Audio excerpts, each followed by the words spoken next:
ਪੁਨ ਸੀਸਾ, ਵਾਹਿਗੁਰੂ ਪੁਨ ਪੁਨ ਸੀਸਾ।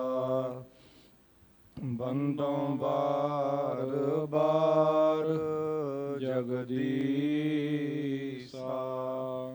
ਜਿਸ ਮਹਿ ਅੰਮ੍ਰਿਤ ਗਿਆਨ ਹੈ, ਮਾਨਕ ਭਗਤ ਬੈਰਾਗ।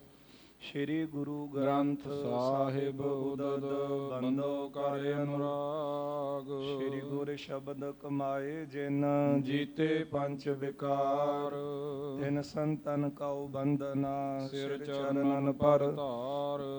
ਏਕ ਓੰਕਾਰ ਸਤਿਗੁਰੂ ਤੇ ਪ੍ਰਸਾਦ ਸਚ ਹੋਇ। ਵਾਹਿਗੁਰੂ ਜੀ ਕੀ ਫਤਿਹ ਹੈ, ਵਿਘਨ ਵਿਨਾਸ਼ਨ ਸੋਇ।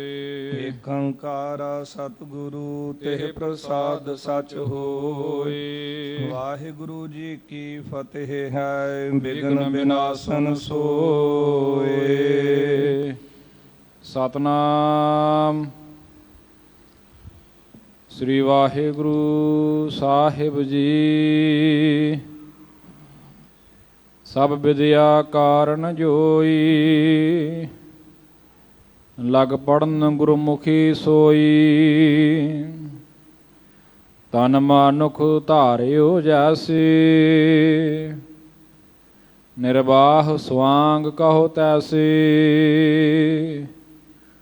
ਸਭ ਵਿਦਿਆ ਕਾਰਨ ਜੋਈ। ਵਾਹਿਗੁਰੂ ਜੀ ਕਾ ਖਾਲਸਾ, ਵਾਹਿਗੁਰੂ ਜੀ ਕੀ ਫਤਿਹ। ਸਾਹਿਬ ਕਮਾਲ ਪੀਰਾਨ ਪੀਰ, ਮੀਰਾਨ ਮੀਰ, ਵਾਲੀ ਏਕੋ ਲਾਲਮ, ਸਰਵਰੇ ਕਾਇਨਾਤ। ਦਸਾਂ ਹੀ ਪਾਤਸ਼ਾਹੀਓਂ ਕੀ ਆਤਮਕ ਜੋਤ। ਧੰਨ ਧੰਨ ਸਾਹਿਬ ਸ਼੍ਰੀ ਗੁਰੂ ਗ੍ਰੰਥ ਸਾਹਿਬ ਮਹਾਰਾਜ ਸੱਚੇ ਪਾਤਸ਼ਾਹ ਜੀ ਦੀ ਪਾਵਨ ਪਵਿੱਤਰ ਹਜ਼ੂਰੀ ਅੰਦਰ, ਗੁਰਦੁਆਰਾ ਮੰਜੀ ਸਾਹਿਬ ਦੀਵਾਨ ਹਾਲ, ਸੱਚਖੰਡ ਸ਼੍ਰੀ ਹਰਿਮੰਦਰ ਸਾਹਿਬ, ਸ਼੍ਰੀ ਅੰਮ੍ਰਿਤਸਰ ਸਾਹਿਬ ਜੀ ਵਿਖੇ ਦਿਨ ਦੇ ਚੌਥੇ ਪਹਿਰ ਦੇ ਸੁੰਦਰ ਦੀਵਾਨ ਚੱਲ ਰਹੇ ਹਨ। ਸਜੇ ਹੋਏ ਦੀਵਾਨਾਂ ਅੰਦਰ ਅਤੀ ਸਨਮਾਨਯੋਗ ਰਾਗੀ ਸਿੰਘਾਂ ਪਾਸੋਂ ਆਪ ਸੰਗਤਾਂ ਨੇ ਅੰਮ੍ਰਿਤਮਈ ਇਲਾਹੀ ਗੁਰਬਾਣੀ ਦਾ ਕੀਰਤਨ ਸਰਵਣ ਕੀਤਾ ਹੈ। ਆਓ ਗੁਰ ਸੰਗਤ ਜੀ, ਹੁਣ ਸਮਾਂ ਹੈ ਜੋ ਚੱਲ ਰਹੀ ਲੜੀਵਾਰ ਗੁਰ ਇਤਿਹਾਸ ਦੀ ਕਥਾ ਆਪਾਂ ਸਰਵਣ ਕਰਦੇ ਆ ਰਹੇ ਹਾਂ। ਘਰਾਂ ਵਿੱਚ ਵੀ ਸੰਗਤਾਂ PTC ਸਿਮਰਨ ਦੇ ਮਾਧਿਅਮ ਰਾਹੀਂ ਕਥਾ ਦਾ ਆਨੰਦ ਮਾਣਦੀਆਂ ਹਨ। ਕੱਲ੍ਹ ਦੇ ਦੀਵਾਨਾਂ ਵਿੱਚ ਆਪਾਂ ਸਰਵਣ ਕੀਤਾ ਸੀ ਸ਼ਹੀਦਾਂ ਦੇ ਸਰਤਾਜ ਧੰਨ ਗੁਰੂ ਅਰਜਨ ਦੇਵ ਸਾਹਿਬ ਸੱਚੇ ਪਾਤਸ਼ਾਹ ਜੀ ਸ਼੍ਰੀ ਅੰਮ੍ਰਿਤਸਰ ਸਾਹਿਬ ਦੀ ਪਾਵਨ ਧਰਤੀ 'ਤੇ ਬਿਰਾਜਮਾਨ ਨੇ। ਬੇਅੰਤ ਸੰਗਤਾਂ ਗੁਰਦੇਵ ਦੇ ਦਰਸ਼ਨ ਕਰਨ ਵਾਸਤੇ ਆਉਂਦੀਆਂ ਨੇ। ਆਈਆਂ ਸੰਗਤਾਂ ਦੇ ਤਾਂ ਸਤਿਗੁਰੂ ਜੀ ਆਤਮ ਦਾ ਉਪਦੇਸ਼ ਦੇ ਕੇ ਉਹਨਾਂ ਨੂੰ ਮੁਕਤੀ ਦੇ ਯੋਗ ਕਰਦੇ ਹਨ। ਹਰ ਤਰ੍ਹਾਂ ਦੀ ਭਾਵਨਾ ਸੰਗਤ ਦੀ ਗੁਰੂ ਚਰਨਾਂ ਵਿੱਚ ਆ ਕੇ ਪੂਰੀ ਹੁੰਦੀ ਹੈ। ਸਤਿਗੁਰੂ ਜੀ ਦੇ ਸਪੁੱਤਰ ਸ਼੍ਰੀ ਹਰਗੋਬਿੰਦ ਸਾਹਿਬ ਜੀ ਜਿਹੜੇ ਬਾਲ ਚੋਜ ਕਰਦੇ ਨੇ, ਮਾਤਾ ਗੰਗਾ ਜੀ ਸਿੱਖ ਸੰਗਤਾਂ ਦਾਸ ਦਾਸੀਆਂ ਦੇਖ ਕੇ ਬਹੁਤ ਪ੍ਰਸੰਨ ਹੁੰਦੇ ਨੇ। ਇਹਨਾਂ ਨੂੰ ਹੁਣ ਪੜ੍ਹਨ ਦੇ ਯੋਗ ਜਾਣ ਕੇ ਹੈ ਤਾਂ ਮਾਲਕ ਰੱਬੀ ਜੋਤ ਜਿੱਥੇ ਨਿਵਾਸ ਕਰਨੀ ਹੈ ਉਹ ਸਰੀਰ ਧਾਰਨ ਕਰਕੇ ਆਏ ਨੇ, ਪਰ ਫਿਰ ਵੀ ਮਨੁੱਖੀ ਸਵਾਂਗ ਰਚਦੇ ਹਨ। ਜਿਸ ਤਰ੍ਹਾਂ ਮਨੁੱਖ ਕੌਤ ਕਰ ਰਹੇ ਨੇ, ਕਰਤੱਵ ਕਰ ਰਹੇ ਨੇ, ਇਸੇ ਤਰ੍ਹਾਂ ਮਨੁੱਖਾਂ ਵਾਂਗੂ ਸਤਿਗੁਰੂ ਜੀ ਕਰਤੱਵ ਕਰਕੇ ਲੋਕਾਂ ਨੂੰ ਦਿਖਾਉਂਦੇ ਹਨ। ਧੰਨ ਗੁਰੂ ਅਰਜਨ ਦੇਵ ਸਾਹਿਬ ਜੀ ਨੇ ਆਪਣੇ ਵੱਡੇ ਭਰਾ ਬਾਬਾ ਮਹਾਦੇਵ ਜੀ ਪਾਸੋਂ ਪੁੱਛਿਆ ਹੈ ਕਿ ਪੁੱਤਰ ਹਰਗੋਬਿੰਦ ਸਾਹਿਬ ਪੜ੍ਹਨ ਯੋਗ ਹੋਏ ਨੇ, ਇਹਨਾਂ ਨੂੰ ਕਿੰਨਾ ਪਾਸ ਪੜ੍ਹਨ ਵਾਸਤੇ ਪਾਈਏ। ਤੇ ਬਾਬਾ ਮਹਾਦੇਵ ਜੀ ਗੁਰੂ ਅਰਜਨ ਦੇਵ ਸਾਹਿਬ ਜੀ ਨੂੰ ਕਹਿਣ ਲੱਗੇ ਕਿ ਬਾਬਾ ਬੁੱਢਾ ਸਾਹਿਬ ਪੂਰਨ ਬ੍ਰਹਮ ਗਿਆਨੀ, ਇੰਦਰੀ ਜਿੱਤ ਯੋਧੇ, ਕਹਿਣੀ ਕਥਨੀ ਦੇ ਪੂਰੇ ਮਹਾਂਪੁਰਖ ਨੇ, ਜਿਨ੍ਹਾਂ ਦੇ ਬਚਨਾਂ ਸਦਕਾ ਇਹਨਾਂ ਦਾ ਅਵਤਾਰ ਹੋਇਆ, ਉਹ ਯੋਗ ਹਨ, ਉਹਨਾਂ ਪਾਸ ਇਹਨਾਂ ਨੂੰ ਪੜ੍ਹਾਇਆ ਜਾਵੇ। ਸੁਣ ਕੇ ਗੁਰੂ ਅਰਜਨ ਦੇਵ ਸਾਹਿਬ ਜੀ ਪ੍ਰਸੰਨ ਹੋਏ ਨੇ। ਪੰਜਾਂ ਸਿੱਖਾਂ ਨੂੰ ਬਾਬਾ ਬੁੱਢਾ ਸਾਹਿਬ ਜੀ ਨੂੰ ਲੈਣ ਵਾਸਤੇ ਭੇਜਿਆ। ਬੜੇ ਅਦਬ ਸਤਿਕਾਰ ਦੇ ਨਾਲ ਸਿੱਖ ਚੱਲ ਕੇ ਬਾਬਾ ਬੁੱਢਾ ਸਾਹਿਬ ਜੀ ਦੇ ਕੋਲ ਗਏ, ਅਦਬ ਸਹਿਤ ਬੇਨਤੀਆਂ ਕੀਤੀਆਂ ਨੇ। ਬੜੇ ਸਤਿਕਾਰ ਦੇ ਨਾਲ ਬਾਬਾ ਬੁੱਢਾ ਸਾਹਿਬ ਜੀ ਨੂੰ ਲੈ ਕੇ ਆਏ। ਆਉਂਦਿਆਂ ਬਾਬਾ ਬੁੱਢਾ ਸਾਹਿਬ ਜੀ ਨੇ ਗੁਰੂ ਸਾਹਿਬ ਨੂੰ ਨਮਸਕਾਰ ਕੀਤੀ। ਅਦਬ ਦੇਣ ਵਾਸਤੇ ਸਤਿਗੁਰੂ ਸਿੰਘਾਸਨ ਤੋਂ ਖੜੇ ਹੋਏ ਨੇ। ਸਰੀਰ ਦੀ ਸੁੱਖ ਸ਼ਾਂਤ ਪੁੱਛੀ ਹੈ ਤੇ ਬਾਬਾ ਜੀ ਨੂੰ ਬੇਨਤੀਆਂ ਕੀਤੀਆਂ ਫਿਰ ਆਪਣੇ ਵੱਲੋਂ ਵੀ ਕਿ ਆਪ ਜੀ ਪੁੱਤਰ ਹਰਗੋਬਿੰਦ ਸਾਹਿਬ ਨੂੰ ਪੜ੍ਹਾਉਣ ਵਾਸਤੇ ਤੁਹਾਨੂੰ ਅਸੀਂ ਯੋਗ ਜਾਣਿਆ ਹੈ, ਇਸ ਲਈ ਉਹਨਾਂ ਨੂੰ ਤੁਸੀਂ ਵਿੱਦਿਆ ਪੜ੍ਹਾਓ। ਸੁਣ ਕੇ ਬਾਬਾ ਜੀ ਕਹਿਣ ਲੱਗੇ, ਮਹਾਰਾਜ ਮੈਂ ਤਾਂ ਸਿੱਧਾ ਸਾਦਾ ਜੱਟ ਜ਼ਿਮੀਂਦਾਰ ਖੇਤੀ ਕਰਨ ਵਾਲਾ, ਜਿਹੜਾ ਆਪ ਪੜ੍ਹਿਆ ਹੋਵੇ ਉਹ ਦੂਜੇ ਨੂੰ ਪੜ੍ਹਾ ਸਕਦਾ ਹੈ, ਮੇਰੇ ਕੋਲ ਕਿਹੜੀ ਪੜ੍ਹਾਈ ਹੈ। ਸੁਣ ਕੇ ਸਤਿਗੁਰਾਂ ਨੇ ਕਿਹਾ ਕਿ ਉਹ ਪੜ੍ਹਾਈ ਪੜ੍ਹਾਓ ਜਿਹੜੀ ਪੜ੍ਹਾਈ ਤੋਂ ਪ੍ਰਸੰਨ ਹੋ ਕੇ ਗੁਰੂ ਨਾਨਕ ਸਾਹਿਬ ਜੀ ਨੇ ਬਾਲ ਅਵਸਥਾ ਵਿੱਚ ਤੁਹਾਨੂੰ ਗਲ ਦੇ ਨਾਲ ਲਾ ਕੇ ਬਚਨ ਕਿਹਾ ਸੀ, ਮੈਂ ਤੇਥੋਂ ਓਹਲੇ ਨਾ ਹੋਸਾਂ। ਬਚਪਨ ਵਿੱਚ ਤੁਹਾਨੂੰ ਬੁੱਢੇ ਦਾ ਖਿਤਾਬ ਦਿੱਤਾ, ਉਹ ਪੜ੍ਹਾਈ ਪੜ੍ਹਾ ਦਿਓ। ਸੁਣ ਕੇ ਬਾਬਾ ਜੀ ਬੜੇ ਪ੍ਰਸੰਨ ਹੋਏ ਨੇ। ਗੁਰੂ ਸਾਹਿਬ ਜੀ ਦਾ ਬਚਨ ਮੰਨਿਆ ਹੈ। ਸ਼੍ਰੀ ਹਰਗੋਬਿੰਦ ਸਾਹਿਬ ਜੀ ਨੂੰ ਆਪਣੇ ਕੋਲ ਬਿਠਾਇਆ। ਪੱਟੀ ਦੇ ਉੱਤੇ 35 ਲਿਖੀ ਹੈ। ਆਪਣੀ ਰਚਨਾ ਤੋਂ ਕਿਹਾ ਹੈ ਕਿ ਪੜ੍ਹੋ ਇੱਕ ਓੰਕਾਰ ਸਤਿਗੁਰ ਪ੍ਰਸਾਦ। ਫਿਰ ਊੜੇ ਤੋਂ ਲੈ ਕੇ ਡਾੜੇ ਤੱਕ ਸਾਰੇ ਅੱਖਰਾਂ ਦਾ ਉਚਾਰਨ ਕਰਾਇਆ ਹੈ। ਉਸ ਤੋਂ ਬਾਅਦ ਦੂਸਰੇ ਦਿਨ ਸਤਿਗੁਰਾਂ ਨੇ ਸਾਰਾ 35 ਜਿਹੜੀ ਸੀ ਸਾਰੀ ਸੁਣਾਈ ਹੈ, ਕੰਠੋਂ ਉਚਾਰਨ ਕੀਤੀ। ਫਿਰ ਬਾਬਾ ਜੀ ਨੇ ਲਗਾ ਮਾਤਰਾ ਤੇ ਤੀਜੇ ਦਿਨ ਅੱਖਰਾਂ ਦਾ ਜੋੜ ਜਿਹੜਾ ਸੀ ਉਹ ਸਿਖਾਇਆ। ਸ਼੍ਰੀ ਹਰਗੋਬਿੰਦ ਸਾਹਿਬ ਜੀ ਉਸੇ ਤਰ੍ਹਾਂ ਬਾਬਾ ਬੁੱਢਾ ਸਾਹਿਬ ਜੀ ਦੇ ਪਿੱਛੇ ਇਹ ਵਿਦਿਆ ਦੁਹਰਾਉਂਦੇ ਨੇ। ਸਾਧ ਸੰਗਤ, ਜਿਹੜੀ ਗੁਰਮੁਖੀ ਅੱਖਰ ਨੇ, ਭਾਵੇਂ ਆਪਾਂ ਪੰਜਾਬੀ ਤੋਂ ਜਾਣੂ ਹਾਂ, ਪਰ ਗੁਰਬਾਣੀ ਗੁਰੂ ਸਾਹਿਬ ਦਾ ਆਪਣਾ ਅੰਗ ਹੈ। ਇੱਕ ਇੱਕ ਅੱਖਰ ਗੁਰੂ ਦਾ ਆਪਣਾ ਅੰਗ ਹੈ। ਜਿਸ ਤਰ੍ਹਾਂ ਗੁਰੂ ਸਾਹਿਬ ਜੀ ਦੇ ਸਮੇਂ ਸਿੱਖ ਨੇ ਕੈ ਦੀ ਜਗ੍ਹਾ ਕੇ ਉਚਾਰਨ ਕੀਤਾ ਸੀ ਤੇ ਗੁਰੂ ਕਲਗੀਧਰ ਸਾਹਿਬ ਜੀ ਨੇ ਸਿੰਘ ਨੂੰ ਤਾੜਨਾ ਕੀਤੀ ਸੀ। ਤੇ ਸਿੰਘ ਨੇ ਅੱਗੇ ਹੱਥ ਜੋੜ ਕੇ ਬੇਨਤੀ ਕਰਕੇ ਪੁੱਛਿਆ, ਮਹਾਰਾਜ ਇਹ ਜੇ ਬਾਣੀ ਪੜ੍ਹਦੇ ਹਾਂ ਇਸ ਤਰ੍ਹਾਂ ਤਾੜਨਾ ਹੋਵੇਗੀ ਤੇ ਭਲਾ ਕਿਸ ਤਰ੍ਹਾਂ।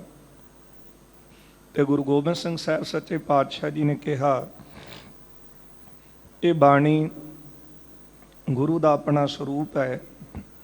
ਬਾਣੀ ਪੜ੍ਹਨ ਵਾਲੇ ਭਵ ਸਾਗਰ ਤੋਂ ਤਰਦੇ ਨੇ। ਲੋਕ ਸੁਖੀਆ ਪਰਲੋਕ ਸੁਹੇਲਾ ਹੁੰਦਾ ਹੈ। ਪਰ ਇਹ ਤਾਂ ਤਾੜਨਾ ਕੀਤੀ ਹੈ, ਤਾਂ ਇਹ ਮੁੱਖ ਦੇ ਉੱਤੇ ਚਪੇੜ ਪਈ ਕਿ ਪਤਾ ਲੱਗੇ ਕਿ ਜੇ ਚਪੇੜ ਪੈਣ ਦੇ ਨਾਲ ਸਰੀਰ ਤੇ ਦਰਦ ਹੋਈ। ਇਸੇ ਤਰ੍ਹਾਂ ਗੁਰਬਾਣੀ ਗੁਰੂ ਕਾ ਅੰਗ ਹੈ। ਅੱਖਰ ਅੱਖਰ ਗੁਰੂ ਕਾ ਅੰਗ ਹੈ। ਜੇ ਬਾਣੀ ਨੂੰ ਇਸ ਤਰ੍ਹਾਂ ਤੋੜ ਮੜੋੜ ਕੇ ਆਪਣੇ ਵੱਲੋਂ ਅੱਖਰ ਪੜ੍ਹੋਗੇ ਸੋ ਉਚਾਰਨ ਸ਼ੁੱਧ ਨਾ ਹੋਵੇਗਾ ਤੇ ਫਿਰ ਗੁਰੂ ਸਾਹਿਬ ਦੇ ਅੰਗਾਂ ਨੂੰ ਇਸੇ ਤਰ੍ਹਾਂ ਮਹਿਸੂਸ ਹੁੰਦਾ ਹੈ। ਪੰਕਤੀ ਸੀ ਕਰਤੇ ਕੀਮਤ ਕਰਤਾ ਜਾਣੇ, ਕਹਿ ਜਾਣੇ ਗੁਰ ਸੂਰਾ। ਉਚਾਰਨ ਕੀਤਾ ਸੀ ਕਰਤੇ ਕੀਮਤ ਕਰਤਾ ਜਾਣੇ, ਕੇ ਜਾਣੇ ਗੁਰ ਸੂਰਾ। ਕੇ ਤੇ ਕਹਿ ਦੇ ਵਿੱਚ ਅੰਤਰ ਹੈ। ਕੇ ਦਾ ਭਾਵ ਹੈ ਕੀ ਜਾਣਦਾ ਹੈ, ਕਹਿ ਦਾ ਅਰਥ ਹੈ ਜਾਂ। ਕਰਤੇ ਦੀ ਮਿਤ ਮਰਿਆਦਾ ਨੂੰ ਅਕਾਲ ਪੁਰਖ ਵਾਹਿਗੁਰੂ ਜਾਣਦੇ ਨੇ, ਜਾਂ ਗੁਰੂ ਜਾਣਦੇ ਨੇ, ਜਾਂ ਗੁਰੂ ਦੇ ਪਿਆਰੇ ਜਾਣਦੇ। ਕੇ ਦਾ ਅਰਥ ਹੈ ਕਿ ਗੁਰੂ ਦੇ ਪਿਆਰੇ ਕੇ ਜਾਣੇ ਗੁਰ ਸੂਰਾ। ਗੁਰੂ ਦੇ ਪਿਆਰੇ ਕੁਝ ਨਹੀਂ ਜਾਣਦੇ। ਇਸ ਲਈ ਸਤਿਗੁਰੂ ਸਾਹਿਬ ਜੀ ਨੇ ਸਮਝਾਇਆ ਤੇ ਸਿੱਖਾਂ ਨੇ ਬੇਨਤੀ ਕੀਤੀ ਸੀ, ਮਹਾਰਾਜ ਕਿਰਪਾ ਕਰੋ ਬਾਣੀ ਦਾ ਉਚਾਰਨ ਸਾਨੂੰ ਸ਼ੁੱਧ ਕਰਾਓ। ਸਤਿਗੁਰੂ ਜੀ ਨੇ ਕਿਹਾ ਸੀ ਕਿ ਜੰਗਾਂ ਯੁੱਧਾਂ ਤੋਂ ਵਿਹਲੇ ਹੋ ਕੇ ਇਹ ਬਾਣੀ ਦਾ ਉਚਾਰਨ ਤੁਹਾਨੂੰ ਕਰਾਵਾਂਗੇ, ਸਿਖਾਵਾਂਗੇ। ਜਿਸ ਵਕਤ ਸਤਿਗੁਰੂ ਜੀ ਖਿਦਰਾਣੇ ਦੀ ਢਾਬ ਮੁਕਤਸਰ ਸਾਹਿਬ ਦੀ ਜੰਗ ਤੋਂ ਬਾਅਦ ਸਾਬੋਂ ਕੀ ਤਲਵੰਡੀ ਆਏ ਹਨ, ਇੱਥੇ ਸਤਿਗੁਰਾਂ ਨੇ ਕਮਰ ਕਸਾ ਉਤਾਰਿਆ, ਦਮ ਲਿਆ। ਦਮਦਮਾ ਸਾਹਿਬ ਸਥਾਨ ਦਾ ਨਾਮ ਹੈ। ਫਿਰ ਸਿੰਘਾਂ ਨੇ ਬੇਨਤੀ ਕੀਤੀ, ਮਹਾਰਾਜ ਹੁਣ ਸਮਾਂ ਹੈ, ਆਪ ਜੀ ਕਿਰਪਾ ਕਰਕੇ ਸਾਨੂੰ ਬਾਣੀ ਦਾ ਸ਼ੁੱਧ ਉਚਾਰਨ ਸਿਖਾਓ। ਧੰਨ ਗੁਰੂ ਗੋਬਿੰਦ ਸਿੰਘ ਸਾਹਿਬ ਸੱਚੇ ਪਾਤਸ਼ਾਹ ਜੀ ਨੇ ਫਿਰ ਸੰਗਤ ਜੀ ਸਾਬੋਂ ਕੀ ਤਲਵੰਡੀ ਦਮਦਮਾ ਸਾਹਿਬ ਵਿਖੇ ਮਹਾਰਾਜ ਜੀ ਨੇ ਕੰਠੋਂ ਬਾਣੀ ਉਚਾਰਨ ਕੀਤੀ। ਪੜ੍ਹਨ ਵਾਲੇ 48 ਸਿੰਘ ਨੇ। ਦਿਨ ਦੇ ਸਮੇਂ ਸਤਿਗੁਰੂ ਜੀ ਬਾਣੀ ਦਾ ਉਚਾਰਨ ਕਰਦੇ ਤੇ ਸੰਧਿਆ ਦੇ ਸਮੇਂ ਸਤਿਗੁਰੂ ਜੀ ਬਾਣੀ ਦੇ ਅਰਥ ਆਪ ਕਰਦੇ ਸੀ। ਇਸੇ ਤਰ੍ਹਾਂ 9 ਮਹੀਨੇ 9 ਦਿਨ 9 ਘੜੀਆਂ 9 ਪਲਾਂ ਦੇ ਵਿੱਚ ਇੱਕ ਓੰਕਾਰ ਤੋਂ ਲੈ ਕੇ 18 10 20 ਤੱਕ ਸਤਿਗੁਰਾਂ ਨੇ ਬਾਣੀ ਦਾ ਉਚਾਰਨ ਕੀਤਾ ਅਤੇ ਜਿਹੜੇ ਸਰਵਣ ਕਰਨ ਵਾਲੇ ਸਨ ਉਹਨਾਂ ਨੂੰ ਅਰਥ ਪੜ੍ਹਾਏ, ਬਾਣੀ ਦਾ ਸ਼ੁੱਧ ਉਚਾਰਨ ਕਰਾਇਆ, ਬਾਣੀ ਦਾ ਬੋਧ ਕਰਾਇਆ, ਜਿਨ੍ਹਾਂ ਵਿੱਚ 48 ਸਿੰਘਾਂ ਵਿੱਚ ਬਾਬਾ ਦੀਪ ਸਿੰਘ ਸਾਹਿਬ, ਭਾਈ ਮਣੀ ਸਿੰਘ ਸਾਹਿਬ ਸਨ ਪੜ੍ਹਨ ਵਾਲੇ।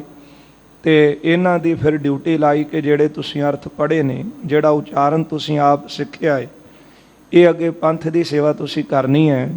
ਸਾਧ ਸੰਗਤ ਫਿਰ ਬਾਬਾ ਦੀਪ ਸਿੰਘ ਸਾਹਿਬ ਜੀ ਤੋਂ ਦਮਦਮਾ ਸਾਹਿਬ ਤੋਂ ਦਮਦਮੀ ਟਕਸਾਲ ਜਿਹੜੀ ਸੀਨੇ ਬਸੀਨੇ ਇਹ ਸੇਵਾ ਨਿਭਾਉਂਦੀ ਆਈ ਹੈ, ਵਿਦਿਆਰਥੀਆਂ ਨੂੰ ਗੁਰਬਾਣੀ ਦਾ ਬੋਧ ਕਰਾਉਣਾ, ਅੱਖਰ ਪੜ੍ਹਾਉਣੇ, ਸ਼ੁੱਧ ਉਚਾਰਨ ਸਿਖਾਉਣਾ, ਅਰਥ ਪੜ੍ਹਾਉਣੇ ਤੇ ਗਿਆਨੀ ਬਣਾਉਣੇ। ਤੇ ਭਾਈ ਮਨੀ ਸਿੰਘ ਸਾਹਿਬ ਜੀ ਤੋਂ ਅੰਮ੍ਰਿਤਸਰ ਸਾਹਿਬ ਵਿਖੇ ਸੱਤੋ ਕੀ ਗਲੀ ਦੇ ਵਿੱਚ ਉਹਨਾਂ ਦੀ ਸੀਨੇ ਬਸੀਨੇ ਚੱਲ ਰਹੀ ਟਕਸਾਲ ਹੈ ਵਿਦਿਆਰਥੀਆਂ ਦੀ। ਦੇਸ਼ਾਂ ਵਿਦੇਸ਼ਾਂ ਦੇ ਵਿੱਚ ਇਹਨਾਂ ਟਕਸਾਲਾਂ ਵਿੱਚੋਂ ਵਿਦਿਆ ਪੜ੍ਹ ਕੇ ਸਿੰਘ ਸੇਵਾ ਨਿਭਾ ਰਹੇ ਹਨ। ਰਹੋ ਵਿਚਾਰ, ਇਸ ਲਈ ਬਾਣੀ ਦਾ ਸ਼ੁੱਧ ਉਚਾਰਨ ਸਿੱਖਣਾ ਜ਼ਰੂਰੀ ਹੈ। ਜਿਹੜੇ ਨਹੀਂ ਸਿੱਖਦੇ ਉਹ ਅੱਗੋਂ ਬਹਾਨੇ ਬਣਾ ਕੇ ਕਹਿੰਦੇ ਨੇ ਜੀ ਫਿਰ ਕੀ ਹੈ, ਇਹ ਸਿੱਖਣਾ ਜ਼ਰੂਰੀ ਨਹੀਂ ਜਾਂ ਲਾਜ਼ਮੀ ਨਹੀਂ ਸਮਝਦੇ।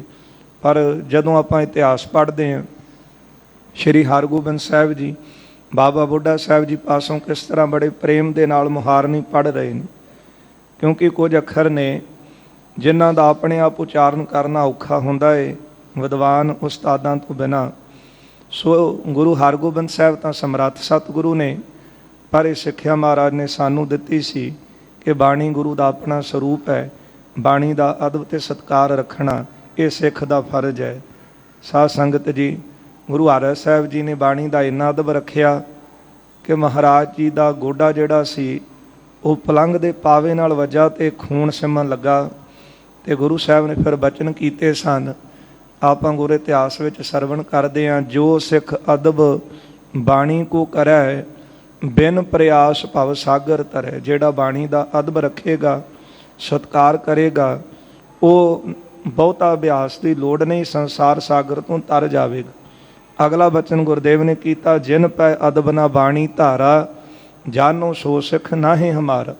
ਜਿਹੜਾ ਬਾਣੀ ਦਾ ਅਦਬ ਸਤਿਕਾਰ ਨਹੀਂ ਕਰਦਾ, ਕਹਿੰਦਾ ਫਿਰ ਕੀ ਹੈ ਜੀ, ਇਹ ਤਾਂ ਬਸ ਸਮਝਣ ਲਈ ਸਾਨੂੰ ਦਿੱਤੀ ਹੈ, ਤੇ ਪੜ੍ਹੋ ਤੇ ਸਮਝੋ ਤੇ ਅੱਗੇ ਚੱਲੋ। ਗੁਰਦੇਵ ਕਹਿੰਦੇ, ਜਿਨ ਭੈ ਅਦਬ ਨਾ ਬਾਣੀ ਧਾਰਾ ਜਾਨੋ ਸੋ ਸਿੱਖ ਨਾਹੀਂ ਹਮਾਰਾ। ਗੁਰਸਿੱਖਾਂ ਨੇ ਪੁੱਛਿਆ, ਮਹਾਰਾਜ ਜਿਹੜੇ ਪ੍ਰੇਮ ਨਾਲ ਸ਼ਰਧਾ ਨਾਲ ਬਾਣੀ ਪੜ੍ਹਦੇ ਨੇ ਉਹਨਾਂ ਨੂੰ ਕੀ ਪ੍ਰਾਪਤੀ ਹੁੰਦੀ ਹੈ? ਮਹਾਰਾਜ ਕਹਿੰਦੇ, ਉਹਨਾਂ ਦਾ ਸੁੱਤਾ ਮਨ ਜਾਗ ਪੈਂਦਾ ਹੈ। ਅਵਿਦਿਆ ਦੀ ਨੀਂਦ ਵਿੱਚ ਸੁੱਤੇ ਹਾਂ, ਇਹ ਮਨ ਸੁੱਤਾ ਜਾਗਦਾ, ਤੇ ਸਤਿਗੁਰੂ ਸੁੱਤੇ ਮਨ ਜਾਗੇ ਦੀ ਨਿਸ਼ਾਨੀ ਕੀ ਕਿ ਮਨ ਜਾਗ ਪਿਆ। ਗੁਰਦੇਵ ਕਹਿੰਦੇ, ਫਿਰ ਗੁਰੂ ਦੀ ਬਾਣੀ ਮਿੱਠੀ ਲੱਗਣ ਲੱਗ ਪੈਂਦੀ, ਗੁਰੂ ਦਾ ਉਪਦੇਸ਼ ਸੋਹਣਾ ਲੱਗਦਾ ਹੈ। ਮਨ ਜਾਗੈ ਕੀ ਹੈ ਨਿਸ਼ਾਨੀ, ਮਿੱਠੀ ਲਾਗੈ ਪ੍ਰੇ ਕੀ ਬਾਣੀ। ਗੁਰੂ ਦਾ ਉਪਦੇਸ਼ ਬਹੁਤ ਸੋਹਣਾ ਲੱਗਦਾ, ਫਿਰ ਉਪਦੇਸ਼ ਸੁਣਨ ਤੋਂ ਬਿਨਾਂ, ਬਾਣੀ ਸੁਣਨ ਤੋਂ ਬਿਨਾਂ ਇਹ ਜਿਹੜਾ ਦਿਨ ਹੈ ਉਹ ਨਹੀਂ ਨਿਕਲਦਾ। ਸੋ ਇਹ ਗੁਰੂ ਸਾਹਿਬ ਜੀ ਨੇ ਉਪਦੇਸ਼ ਦਿੱਤਾ ਹੈ। ਸਾਧ ਸੰਗਤ, ਬਾਬਾ ਬੁੱਢਾ ਸਾਹਿਬ ਜੀ ਪਾਸੋਂ ਸ਼੍ਰੀ ਹਰਗੋਬਿੰਦ ਸਾਹਿਬ ਜੀ ਵਿਦਿਆ ਪੜ੍ਹ ਰਹੇ ਨੇ। ਆਓ ਜਿਸ ਤਰ੍ਹਾਂ ਕਿ ਲੜੀਵਾਰ ਕਥਾ ਆ ਰਹੀ ਹੈ, ਮਨ ਬਿਰਤੀਆਂ ਗੁਰੂ ਚਰਨਾਂ ਵਿੱਚ ਇਕਾਗਰ ਕਰਕੇ ਸਰਵਣ ਕਰਕੇ ਲਾਹੇ ਪ੍ਰਾਪਤ ਕਰੀਏ। ਸਮੁੱਚੀ ਸੰਗਤ ਦਿਓ ਅਸੀਸ, ਰਸਨਾ ਕਰੋ ਪਵਿੱਤਰ, ਪਿਆਰ ਸਤਿਕਾਰ ਸਹਿਤ ਉਚਾਰਨ ਕਰੋ ਜੀ। ਸਤਨਾਮ ਸ਼੍ਰੀ ਵਾਹਿਗੁਰੂ ਸਾਹਿਬ ਜੀ, ਸਤਨਾਮ ਸ਼੍ਰੀ ਵਾਹਿਗੁਰੂ ਸਾਹਿਬ ਜੀ। ਸਭ ਵਿਦਿਆ ਕਾਰਨ ਜੋਈ। ਸ਼੍ਰੀ ਗੁਰੂ ਹਰਗੋਬਿੰਦ ਸਾਹਿਬ ਸੱਚੇ ਪਾਤਸ਼ਾਹ ਜੀ ਮਹਾਰਾਜ ਗੁਰੂ ਨਾਨਕ ਸਾਹਿਬ ਜੀ ਦੀ ਗੁਰਤਾ ਗੱਦੀ ਦੇ 6ਵੇਂ ਥਾਂ ਤੇ ਜਿਨ੍ਹਾਂ ਨੇ ਬਿਰਾਜਮਾਨ ਹੋਣਾ ਹੈ, ਕਹਿੰਦੇ ਨੇ ਕਿ ਮਾਨੋ ਕਿ ਸਤਿਗੁਰੂ ਸਾਰੀ ਵਿਦਿਆ ਦਾ ਹੀ ਕਾਰਨ ਨੇ। ਕਾਰਨ ਭਾਵ ਵਿਦਿਆ ਦੀ ਉਤਪਤੀ ਕਿੱਥੋਂ ਹੋਈ ਹੈ? ਅਕਾਲ ਪੁਰਖ ਪਰਮਾਤਮਾ ਹੀ ਤਾਂ ਹਨ ਜਿਹੜੇ ਵਿਦਿਆ ਨੂੰ ਉਤਪੰਨ ਕਰਨ ਵਾਲੇ, ਤੇ ਅਕਾਲ ਪੁਰਖ ਦਾ ਸਰੂਪ ਸਤਿਗੁਰੂ ਹੈ। ਗੁਰੂ ਤੇ ਪਰਮੇਸ਼ਰ ਇੱਕ ਜੋਤ ਹਨ।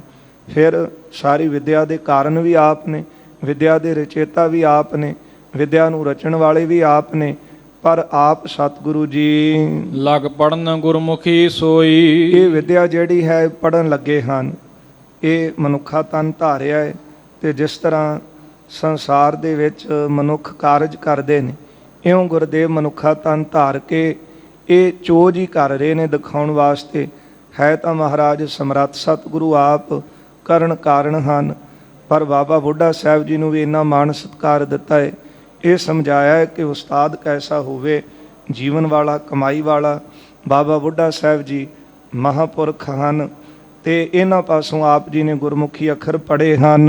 ਤਨ ਮਾਨੁਖ ਧਾਰਿਓ ਜੈਸੇ, ਜਿਸ ਤਰ੍ਹਾਂ ਮਨੁੱਖਾ ਸਰੀਰ ਧਾਰਨ ਕੀਤਾ ਹੈ, ਨਿਰਵਾਹ ਸਵਾਂਗ ਕਹੋ ਤੈਸੇ। ਉਸੇ ਤਰ੍ਹਾਂ ਮਹਾਰਾਜ ਜੀ ਮਨੁੱਖਾਂ ਵਰਗੇ ਸਵਾਂਗ ਜਿਹੜੇ ਹਨ ਉਹ ਕਰ ਰਹੇ ਹਨ। ਗੁਣ ਪੋਥੀ ਪੜਨ ਸੁ ਲਾਗੀ, ਫਿਰ ਸਤਿਗੁਰੂ ਜੀ ਪੋਥੀ ਪੜਨ ਲੱਗੇ ਹਨ। ਸਭ ਦੇਖਤ ਅਜਰਜ ਪਾਗੀ, ਦੇਖ ਦੇਖ ਕੇ ਸਾਰੇ ਹੈਰਾਨ ਹੁੰਦੇ ਹਨ। ਨਹਿ ਮਹਿਮਾ ਜਿਨਹੁ ਪਛਾਨੀ, ਜਿਹੜੇ ਗੁਰਦੇਵ ਦੀ ਮਹਿਮਾ ਨੂੰ ਨਹੀਂ ਪਛਾਣਦੇ, ਤਿਨ ਭਈ ਬੋਧ ਬਿਸਮਾਨੀ। ਉਹਨਾਂ ਦੀ ਬੁੱਧ ਜਿਹੜੀ ਸੀ ਬੜੀ ਹੈਰਾਨ ਹੁੰਦੀ ਹੈ। ਪਰ ਜਿਹੜੇ ਜਾਣਦੇ ਸੀ ਨਾ ਸਾਧ ਸੰਗਤ, ਉਹ ਤਾਂ ਜਾਣਦੇ ਨੇ ਕਿ ਮਾਨੁਕਾ ਕਰ ਰੂਪ ਨਾ ਜਾਣ, ਇਹ ਤਾਂ ਰੱਬੀ ਮੂਰਤ ਨੇ, ਇਹ ਸਰਬ ਕਲਾ ਸਮਰੱਥ ਨੇ।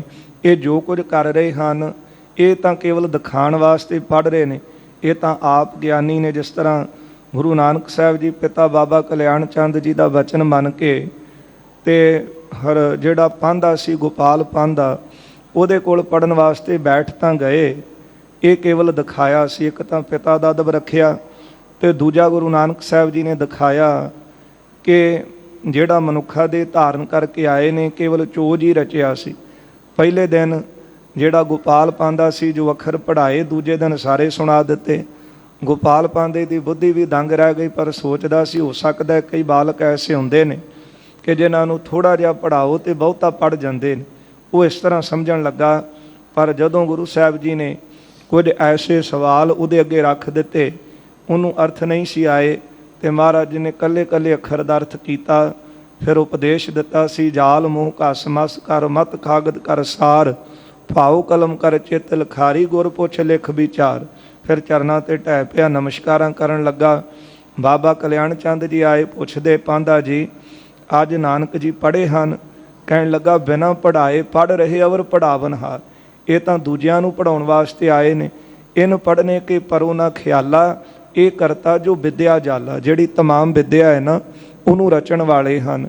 ਇਸੇ ਤਰ੍ਹਾਂ ਸ਼੍ਰੀ ਹਰਗੋਬਿੰਦ ਸਾਹਿਬ ਜੀ ਜਿਹੜੇ ਤਾਂ ਇਹ ਕੌਤਕ ਜਾਣਦੇ ਨੇ, ਜਿਹੜੇ ਗੁਰੂ ਸਾਹਿਬ ਜੀ ਦੇ ਇਤਿਹਾਸ ਨੂੰ ਪੜ੍ਹਦੇ ਤੇ ਸੁਣਦੇ ਨੇ, ਜਿਨ੍ਹਾਂ ਨੇ ਗੁਰਸਿੱਖਾਂ ਦੀ ਸੰਗਤ ਕੀਤੀ ਹੈ, ਉਹ ਜਾਣਦੇ ਸਨ ਕਿ ਇਹਨਾਂ ਨੂੰ ਪੜ੍ਹਨ ਦੀ ਲੋੜ ਨਹੀਂ, ਇਹ ਤਾਂ ਕੇਵਲ ਇੱਕ ਦਿਖਾਵਾ ਕੀਤਾ ਹੈ। ਤੇ ਇਸ ਲਈ ਉਹ ਇੰਨੇ ਹੈਰਾਨ ਨਹੀਂ ਸੀ ਹੁੰਦੇ। ਪਰ ਆਮ ਮਨੁੱਖ ਬਹੁਤ ਹੈਰਾਨ ਹੁੰਦੇ ਨੇ ਕਿ ਥੋੜ੍ਹੇ ਜਿਹੇ ਅੱਖਰ ਪੜ੍ਹੇ ਹਨ, ਪਰ ਇਹ ਤਾਂ ਪੋਥੀ ਇੰਝ ਪੜ੍ਹ ਰਹੇ ਨੇ ਜਿਸ ਤਰ੍ਹਾਂ ਪਹਿਲੇ ਪੜ੍ਹੇ ਹੋਣ।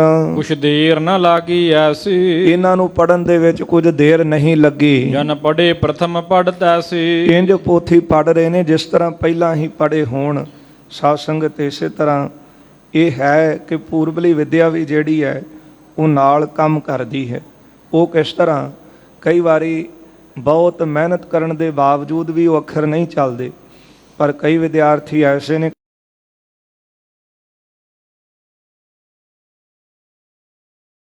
ਮਾਲਕ ਦੀ ਕਿਰਪਾ ਤੇ ਪੂਰਬਲੀ ਵਿਦਿਆ ਜਿਹੜੀ ਉਹ ਨਾਲ ਕੰਮ ਕਰਦੀ ਹੈ।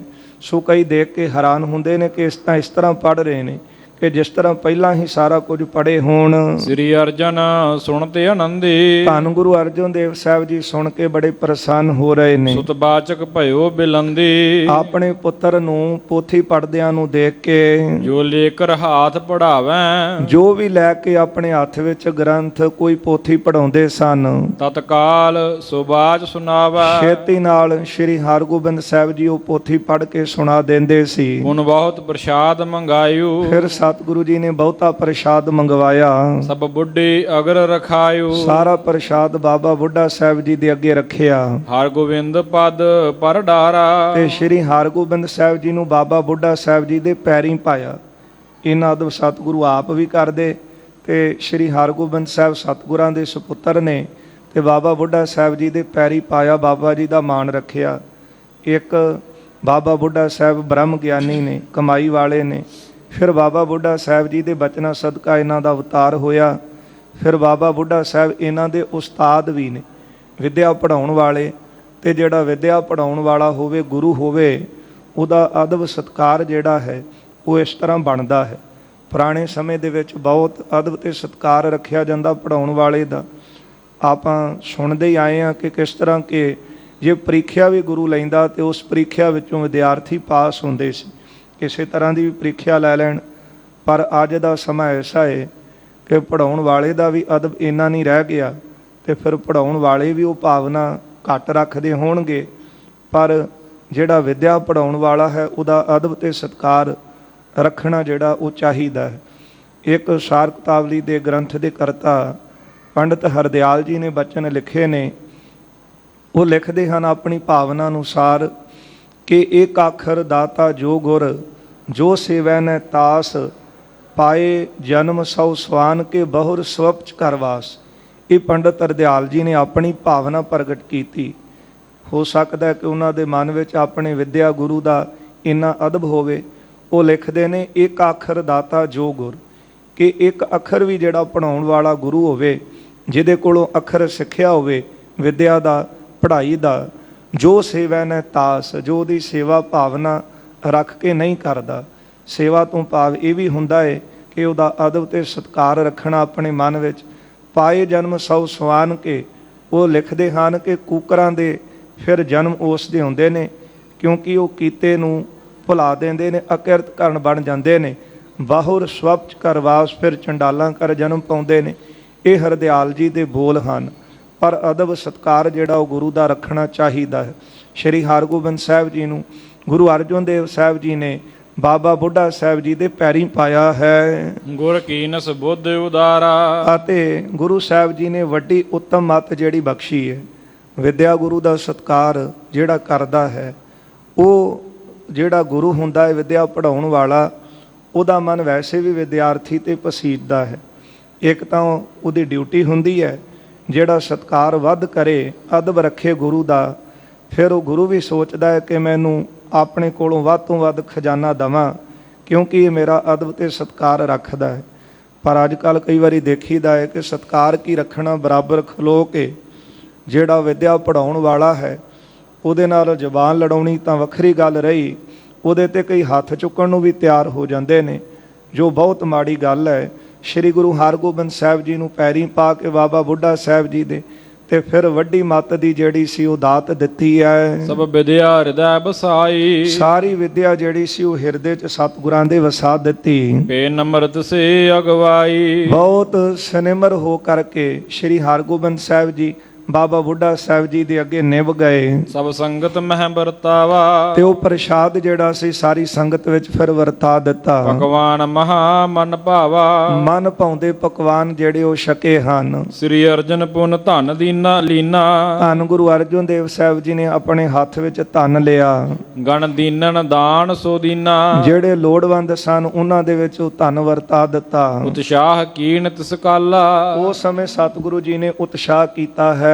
ਲਗ ਦੁੰਦਬ ਬਜੇ ਵਿਸਾਲਾ, ਅਤੇ ਸੋਹਣੇ ਜਿਹੜੇ ਦੁੰਦਬ ਹਨ, ਛੋਟੇ ਨਗਾਰੇ ਉਹ ਵੱਜੇ ਹਨ। ਸਰਨਾਏ ਸੋ ਝਾਂਜ ਨਫੀਰੰ, ਸ਼ਰਨਾਈਆਂ ਅਤੇ ਨਫੀਰੀਆਂ ਜਿਹੜੀਆਂ ਸਨ ਉਹ ਵੱਜੀਆਂ ਨੇ। ਬੜ ਬੱਜੀ ਧੌਂਸ ਗਹੀਰੰ, ਅਤੇ ਬਹੁਤੀ ਉਹਨਾਂ ਦੀ ਧੌਂਸਿਆਂ ਦੀ ਆਵਾਜ਼ ਹੁੰਦੀ ਹੈ। ਹਰ ਗੋਬਿੰਦ ਜੀ ਪ੍ਰੇ ਲਾਗੀ, ਸ਼੍ਰੀ ਹਰਗੋਬਿੰਦ ਸਾਹਿਬ ਜੀ ਬੜੇ ਪਿਆਰੇ ਲੱਗਦੇ ਹਨ। ਅਵਲੋਕਤ ਨਰ ਬੜ ਭਾਗੀ, ਜਿਹੜੇ ਵੱਡਿਆਂ ਭਾਗਾਂ ਵਾਲੇ ਹਨ ਉਹ ਸ਼੍ਰੀ ਹਰਗੋਬਿੰਦ ਸਾਹਿਬ ਜੀ ਦੇ ਦਰਸ਼ਨ ਕਰਦੇ ਨੇ। ਤਬ ਬੁੱਢਾ ਜੀ ਅਨੁਰਾਗੀ, ਬਾਬਾ ਬੁੱਢਾ ਸਾਹਿਬ ਜੀ ਬੜੇ ਪ੍ਰੇਮ ਦੇ ਵਿੱਚ ਭਿੱਜੇ ਹਨ। ਗੁਰ ਬਿਸਰਿਓ ਸਭ ਬੈਰਾਗੀ, ਹਿਰਦੇ ਵਿੱਚੋਂ ਸਾਰਾ ਜਿਹੜਾ ਬਰਾਗ ਸੀ ਉਹ ਦੂਰ ਕੀਤਾ। ਪਰ ਅੰਕ ਬਦਨ ਅਵਲੋਕੀ, ਅਤੇ ਸੋਹਣਾ ਮੁਖ ਸ਼੍ਰੀ ਹਰਗੋਬਿੰਦ ਸਾਹਿਬ ਜੀ ਦਾ ਦੇਖਦੇ ਹਨ। ਮਨ ਪ੍ਰੇਮ ਰੁਕਤ ਨਹਿ ਰੋਕੀ, ਮਨ ਦਾ ਜਿਹੜਾ ਪਿਆਰ ਸੀ ਉਹ ਰੁਕਿਆ ਨਹੀਂ ਸੀ ਰੁਕਦਾ। ਔਰ ਹਿਤ ਕਰ ਸੂੰਗਤ ਮਾਥਾ, ਹਿਰਦੇ ਵਿੱਚ ਬਹੁਤਾ ਪਿਆਰ ਲਿਆ ਕੇ ਸ਼੍ਰੀ ਹਰਗੋਬਿੰਦ ਸਾਹਿਬ ਜੀ ਦਾ ਮੱਥਾ ਚੁੰਮਦੇ ਨੇ। ਬਰਦੀਤ ਭਇਓ ਹਿਤ ਸਾਥਾ, ਪ੍ਰੇਮ ਦੇ ਨਾਲ ਸ਼੍ਰੀ ਹਰਗੋਬਿੰਦ ਸਾਹਿਬ ਜੀ ਨੂੰ ਬਹੁਤੀ ਵਿਦਿਆ ਦਾ ਵਰ ਦਿੱਤਾ ਹੈ। ਬੜ ਵੀਰ ਕਸੋ ਕਟ ਭਾਥਾ, ਕਹਿਣ ਲੱਗੇ ਕਿ ਤੁਹਾਡਾ ਕਮਰ ਕਸਾ ਜਿਹੜਾ ਕਰਕੇ ਪੜਿਓ ਪੰਕਤੀ ਫੇਰ। ਬੜ ਵੀਰ ਕਸੋ ਕਟ ਭਾਥਾ, ਹਾਂ, ਤੀਰਾਂ ਦਾ ਪੱਥਾ ਜਿਹੜਾ ਕੱਸ ਕੇ ਵੱਡੇ ਸੂਰਮੇ ਹੋਵੋਗੇ। ਗਰ ਖੜਗ ਧਨੁਖ ਦ੍ਰਿੜ ਰਹਾਥਾ, ਤੇ ਵੱਡੀ ਤਲਵਾਰ ਉੱਤੇ ਧਾਰਨ ਕਰੋਗੇ ਤੇ ਜਿਹੜਾ ਹੱਥ ਦੇ ਵਿੱਚ ਧਨੁੱਖ ਰੱਖੋਗੇ, ਰਿਪ ਮਾਰੋ ਕਰ ਸਕਮ ਸਾਨਾ, ਵੱਡਾ ਯੁੱਧ ਕਰਕੇ ਵੈਰੀਆਂ ਦਾ ਨਾਸ਼ ਕਰੋਗੇ, ਨਹਿ ਪ੍ਰਤ ਭਟ ਹੋਵਹਿ ਹਾਨਾ। ਤੇ ਜਿਹੜੇ ਵੈਰੀ ਹਨ ਉਹਨਾਂ ਦਾ ਤੁਸੀਂ ਨਾਸ਼ ਕਰੋਗੇ, ਪਰ ਉਹਨਾਂ ਕੋਲੋਂ ਤੁਹਾਡਾ ਕੋਈ ਨੁਕਸਾਨ ਨਹੀਂ ਹੋਵੇਗਾ। ਕਰ ਸੰਗਰ ਸ਼ਤਰਨ ਮਾਰੂ, ਤੇ ਵੱਡਾ ਯੁੱਧ ਕਰਕੇ ਵੈਰੀਆਂ ਨੂੰ ਮਾਰੋਗੇ, ਜਸ ਪਸਰ ਹੈ ਵਿਜੈ ਤੁਮਾਰੂ। ਤੇ ਤੁਹਾਡਾ ਬਹੁਤਾ ਜਸ ਹੋਵੇਗਾ, ਤੁਹਾਡੀ ਜਿੱਤ ਦਾ। ਬਲ ਅਤੁਲਤ ਬਾਹੋ ਬਾਹੋ ਵਿਸਾਲਾ, ਤੁਹਾਡੀਆਂ ਬਾਹਾਂ ਦੇ ਵਿੱਚ ਬਹੁਤਾ ਬਲ ਹੋਵੇਗਾ। ਹੋਏ ਦੀਰਘ ਡੀਲ ਕਿਰਪਾਲਾ, ਵੱਡਾ ਜਿਹੜਾ ਡੀਲ ਤੁਹਾਡਾ ਸਰੀਰ ਹੋਵੇਗਾ। ਕਬੇ ਤੂ ਜੈਸੇ ਰਾਮਚੰਦ ਪਰ ਕੌਸ਼ਕ ਮਨਿੰਦਰ ਬਾਰ। ਜਿਸ ਤਰ੍ਹਾਂ ਸ਼੍ਰੀ ਰਾਮਚੰਦਰ ਜੀ ਨੂੰ ਇਹਨਾਂ ਦੇ ਜਿਹੜੇ ਵਿਦਿਆ ਦਾਤੇ ਸਨ, ਉਹਨਾਂ ਨੇ ਇਹਨਾਂ ਨੂੰ ਵਿਦਿਆ ਪੜ੍ਹਾਈ ਸੀ। ਹੋਏ ਕੈ ਪ੍ਰਸੰਨ ਮਨ ਵਿਦਿਆ ਸਿਖਰਾਏ ਕਾ, ਵਿਸ਼ਵਾਮਿੱਤਰ ਜੀ ਨੇ ਪ੍ਰਸੰਨ ਹੋ ਕੇ ਸ਼੍ਰੀ ਰਾਮਚੰਦਰ ਜੀ ਨੂੰ ਵਿਦਿਆ ਦਿੱਤੀ ਹੈ। ਦੀਨੇ ਬਾਰੇ ਔਰ ਸਭ ਮੰਤਰ ਸਿਰਮੌਰ ਜੇਤੇ, ਜਿਹੜੇ ਸਰਮੌਰ ਮੰਤਰ ਸਨ ਉਹਨਾਂ ਦੇ ਵੀ ਵਰ ਦੇ ਦਿੱਤੇ ਹਨ। ਅਖਿਲ ਪੜਾਏ ਤਾਤਕਾਲ ਚਿਤ ਚਾਏ ਕਾ, ਚਿੱਤ ਵਿੱਚ ਪ੍ਰਸੰਨ ਹੋ ਕੇ ਤਾਤਕਾਲ ਹੀ ਸਾਰੀ ਵਿਦਿਆ ਦੇ ਦਿੱਤੀ, ਕਿਉਂਕਿ ਜਿਹਦੇ ਤੇ ਗੁਰੂ ਪ੍ਰਸੰਨ ਹੋਵੇ ਤੇ ਪ੍ਰਸੰਨ ਹੋ ਕੇ ਤੇ ਸਾਰੀ ਜਿਹੜੀ ਵਿਦਿਆ ਹੈ ਉਹ ਬਖਸ਼ ਦਿੰਦਾ ਹੈ। ਤੇ ਬਾਬਾ ਬੁੱਢਾ ਸਾਹਿਬ ਤਾਂ ਬ੍ਰਹਮ ਗਿਆਨੀ ਨੇ। ਕਵੀ ਜੀ ਇੱਥੇ ਦ੍ਰਿਸ਼ਟਾਂਤ ਦੇ ਰਹੇ, ਕਹਿੰਦੇ ਜਿਸ ਤਰ੍ਹਾਂ ਵਿਸ਼ਵਾਮਿੱਤਰ ਨੇ ਪ੍ਰਸੰਨ ਹੋ ਕੇ ਸ਼੍ਰੀ ਰਾਮਚੰਦਰ ਜੀ ਨੂੰ ਵਿਦਿਆ ਸਿਖਾਈ, ਉਹਨਾਂ ਪਾਸੋਂ ਉਹਨਾਂ ਨੇ ਵਿਦਿਆ ਪੜ੍ਹੀ, ਇੰਨੇ ਪ੍ਰਸੰਨ ਹੋਏ ਕਿ ਜਿਹੜੇ ਸ਼੍ਰੇਸ਼ਟ ਮੰਤਰ ਸੀ ਉਹਨਾਂ ਦੀ ਸਿੱਖਿਆ ਵੀ ਦੇ ਦਿੱਤੀ। ਇਸੇ ਤਰ੍ਹਾਂ ਬ੍ਰਹਮ ਗਿਆਨੀ ਦੇ ਵਿੱਚ ਸਾਰੀਆਂ ਬਖਸ਼ਿਸ਼ਾਂ ਨੇ। ਉਹ ਚਾਹਣ ਤੇ ਇੱਕ ਛਿਨ ਵਿੱਚ ਹੀ ਸਾਰੀਆਂ ਵਿਦਿਆ ਸਫੁਰ ਕਰਾ ਦੇਣ। ਉਤੋਂ ਦਿਖਾਵਾ ਤਾਂ ਬਾਬਾ ਜੀ ਕਰਦੇ ਨੇ ਕਿ ਮੈਂ ਇੱਕ ਜੱਟ ਜ਼ਿਮੀਂਦਾਰ ਹਾਂ, ਖੇਤਾਂ ਦੇ ਵਿੱਚ ਕੰਮ ਕਰਨ ਵਾਲਾ, ਪਰ ਹਿਰਦਾ ਅਕਾਲ ਪੁਰਖ ਪਰਮੇਸ਼ਰ ਦੇ ਨਾਮ ਦੇ ਨਾਲ ਲਬਾਲਬ ਭਰਿਆ ਹੋਇਆ। ਤੇ ਗੁਰਦੇਵ ਦੇ ਪਾਵਨ ਬਚਨ ਆਪਾਂ ਪੜ੍ਹਦੇ ਹਾਂ, ਨਾਮੇ ਹੀ ਤੇ ਸਭ ਕੁਛ ਹੁਆ, ਬਿਨ ਸਤਿਗੁਰ ਨਾਉ ਨਾ ਜਾਪੈ। ਇਹ ਸਾਰੀ ਉਤਪਤੀ ਤਾਂ ਨਾਮ ਦੁਆਰਾ ਹੋਈ ਹੈ। ਕੀਤਾ ਪਸਾਓ ਏਕੋ ਕਵਾਓ। ਇਸ ਕਰਕੇ ਜਿੰਨਾ ਵੀ ਮੰਤਰ ਹਨ, ਤਮਾਮ ਵਿਦਿਆ ਹੈ, ਉਹ ਸਾਰੀਆਂ ਬ੍ਰਹਮ ਗਿਆਨੀ ਦੇ ਅੰਦਰ ਹਨ। ਜਿਹਨੂੰ ਚਾਹਣ ਇੱਕ ਛਿਨ ਵਿੱਚ ਬਖਸ਼ ਦੇਣ। ਇਹਨਾਂ ਦੇ ਤਾਂ ਬਚਨਾਂ ਦੇ ਵਿੱਚ ਹੀ ਸਾਰੀਆਂ ਬਰਕਤਾਂ ਵਰਤ ਰਹੀਆਂ ਨੇ।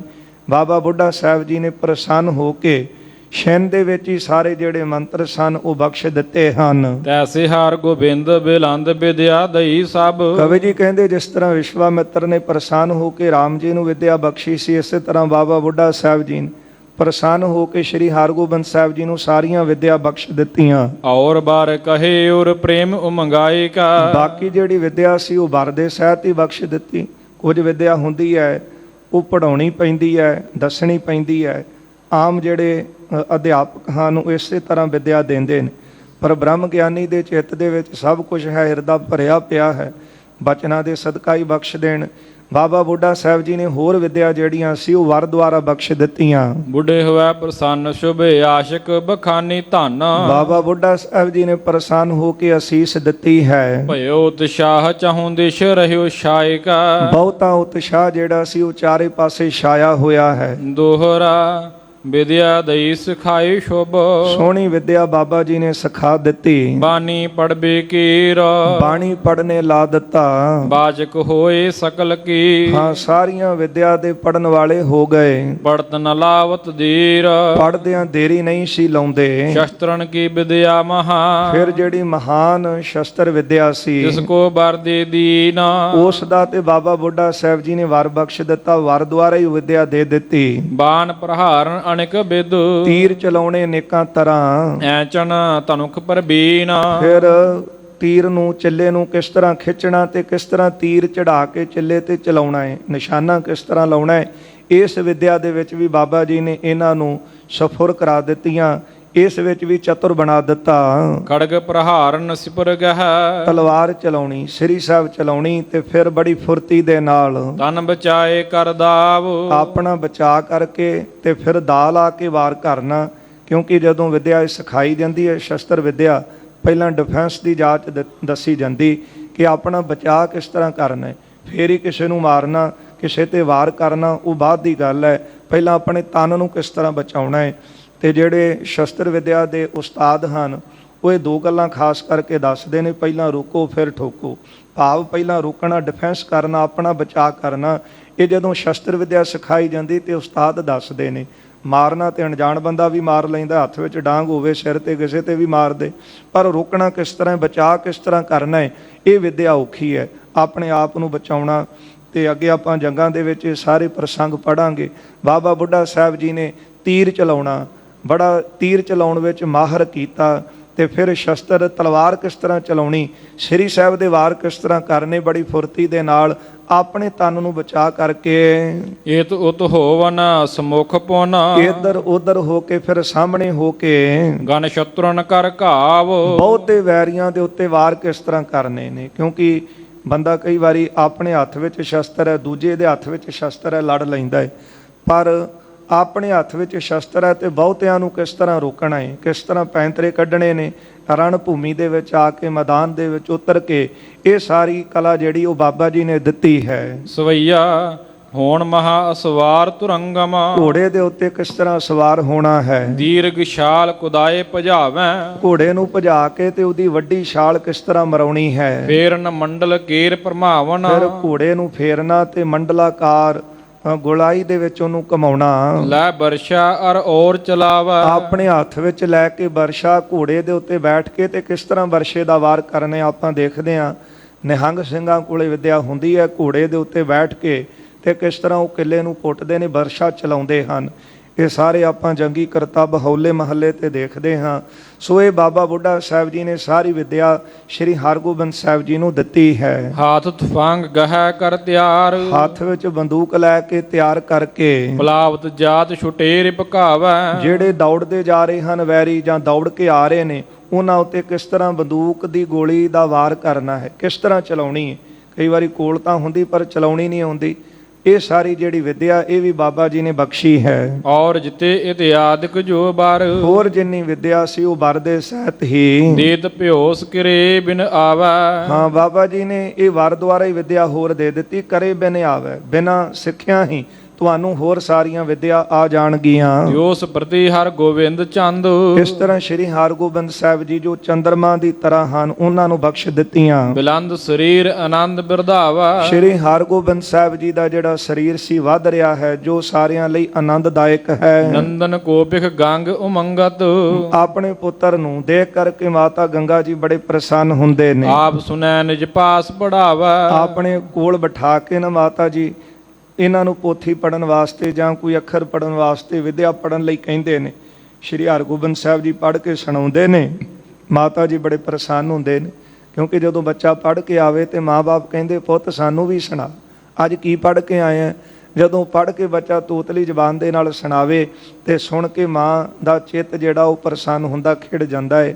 ਮਾਂ-ਬਾਪ ਬੜੇ ਪ੍ਰਸੰਨ ਹੁੰਦੇ ਨੇ। ਇਸ ਤਰ੍ਹਾਂ ਸ਼੍ਰੀ ਹਰਗੋਬਿੰਦ ਸਾਹਿਬ ਜੀ ਨੂੰ ਕੋਲ ਬਿਠਾ ਕੇ ਮਾਤਾ ਜੀ ਸੁਣਦੇ ਨੇ, ਸੁਣ ਕੇ ਬੜੇ ਪ੍ਰਸੰਨ ਹੁੰਦੇ ਹਨ। ਗੋਦ ਬਿਠਾਏ ਪ੍ਰਮੋਦਤ ਹੈ ਆਪਣੀ ਗੋਦ ਵਿੱਚ ਬਿਠਾ ਕੇ ਬੜੇ ਖੁਸ਼ ਹੁੰਦੇ ਨੇ। ਅਤ ਪ੍ਰੇਮ ਵਧਿਓ ਸੁਨ ਕੈ ਬਲ ਜਾਵਾ ਬਹੁਤਾ ਪ੍ਰੇਮ ਚਿੱਤ ਦਾ ਵਧਿਆ ਸੁਣ ਕੇ ਮਾਤਾ ਜੀ ਬਲਿਹਾਰ ਜਾਂਦੇ ਨੇ। ਬੱਚਾ ਭਾਵੇਂ ਕਿੰਨਾ ਵੀ ਗੁਣੀ ਵਿਦਵਾਨ ਬਣ ਜਾਵੇ, ਮਾਂ-ਬਾਪ ਲਈ ਤਾਂ ਬੱਚਾ ਹੀ ਹੈ ਨਾ, ਤੇ ਮਾਂ ਫਿਰ ਉਸੇ ਤਰ੍ਹਾਂ ਹੀ ਗੋਦ ਵਿੱਚ ਬਿਠਾ ਕੇ ਗੋਦ ਵਿੱਚ ਸਿਰ ਰੱਖ ਕੇ ਸਿਰ ਪਲੋਸਦੀ ਹੈ, ਪਿਆਰ ਦਿੰਦੀ ਹੈ।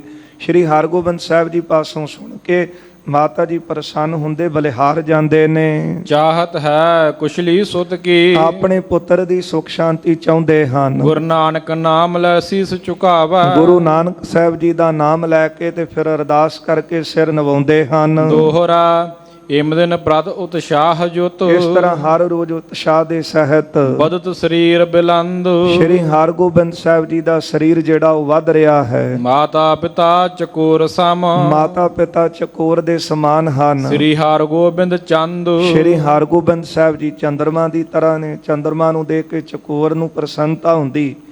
ਸ਼੍ਰੀ ਹਰਗੋਬਿੰਦ ਸਾਹਿਬ ਜੀ ਚਕੋਰ ਦੀ ਤਰ੍ਹਾਂ, ਚੰਦਰਮਾ ਦੀ ਤਰ੍ਹਾਂ ਨੇ, ਤੇ ਮਾਤਾ ਪਿਤਾ ਚਕੋਰ ਦੀ ਤਰ੍ਹਾਂ ਖੁਸ਼ੀ ਹੁੰਦੀ ਹੈ, ਚਿੱਤ ਵਿੱਚ ਪ੍ਰਸੰਨਤਾ ਹੁੰਦੀ ਹੈ। ਦੋਹਰਾ ਪੈੜਾ ਮੋਖਾ ਸਿੱਖ ਹੁਤੋ ਸ੍ਰੀ ਸਤਿਗੁਰ ਕੇ ਪਾਸ ਧੰਨ ਗੁਰੂ ਅਰਜਨ ਦੇਵ ਸਾਹਿਬ ਜੀ ਦੇ ਕੋਲ ਸਿੱਖ ਸੀ ਜਿਹਦਾ ਨਾਮ ਸੀ ਭਾਈ ਪੈੜਾ ਮੋਖਾ। ਸਵੇ ਨਿਸਦਿਨ ਗੁਰਨ ਕੋ ਸਿੱਖੀ ਹਿਰਦੈ ਪ੍ਰਕਾਸ਼ ਤੇ ਇਹ ਭਾਈ ਪੈੜਾ ਮੋਖਾ ਜੀ ਗੁਰੂ ਅਰਜਨ ਦੇਵ ਸਾਹਿਬ ਜੀ ਦੀ ਦਿਨ ਰਾਤ ਸੇਵਾ ਕਰਦੇ ਸਨ, ਜਿਨ੍ਹਾਂ ਦੇ ਹਿਰਦੇ ਵਿੱਚ ਸਿੱਖੀ ਦਾ ਪ੍ਰਕਾਸ਼ ਸੀ। ਅਗਲਾ ਅਧਿਆਇ ਕਵੀ ਜੀ ਨੇ ਹੁਣ ਆਰੰਭ ਕੀਤਾ ਹੈ।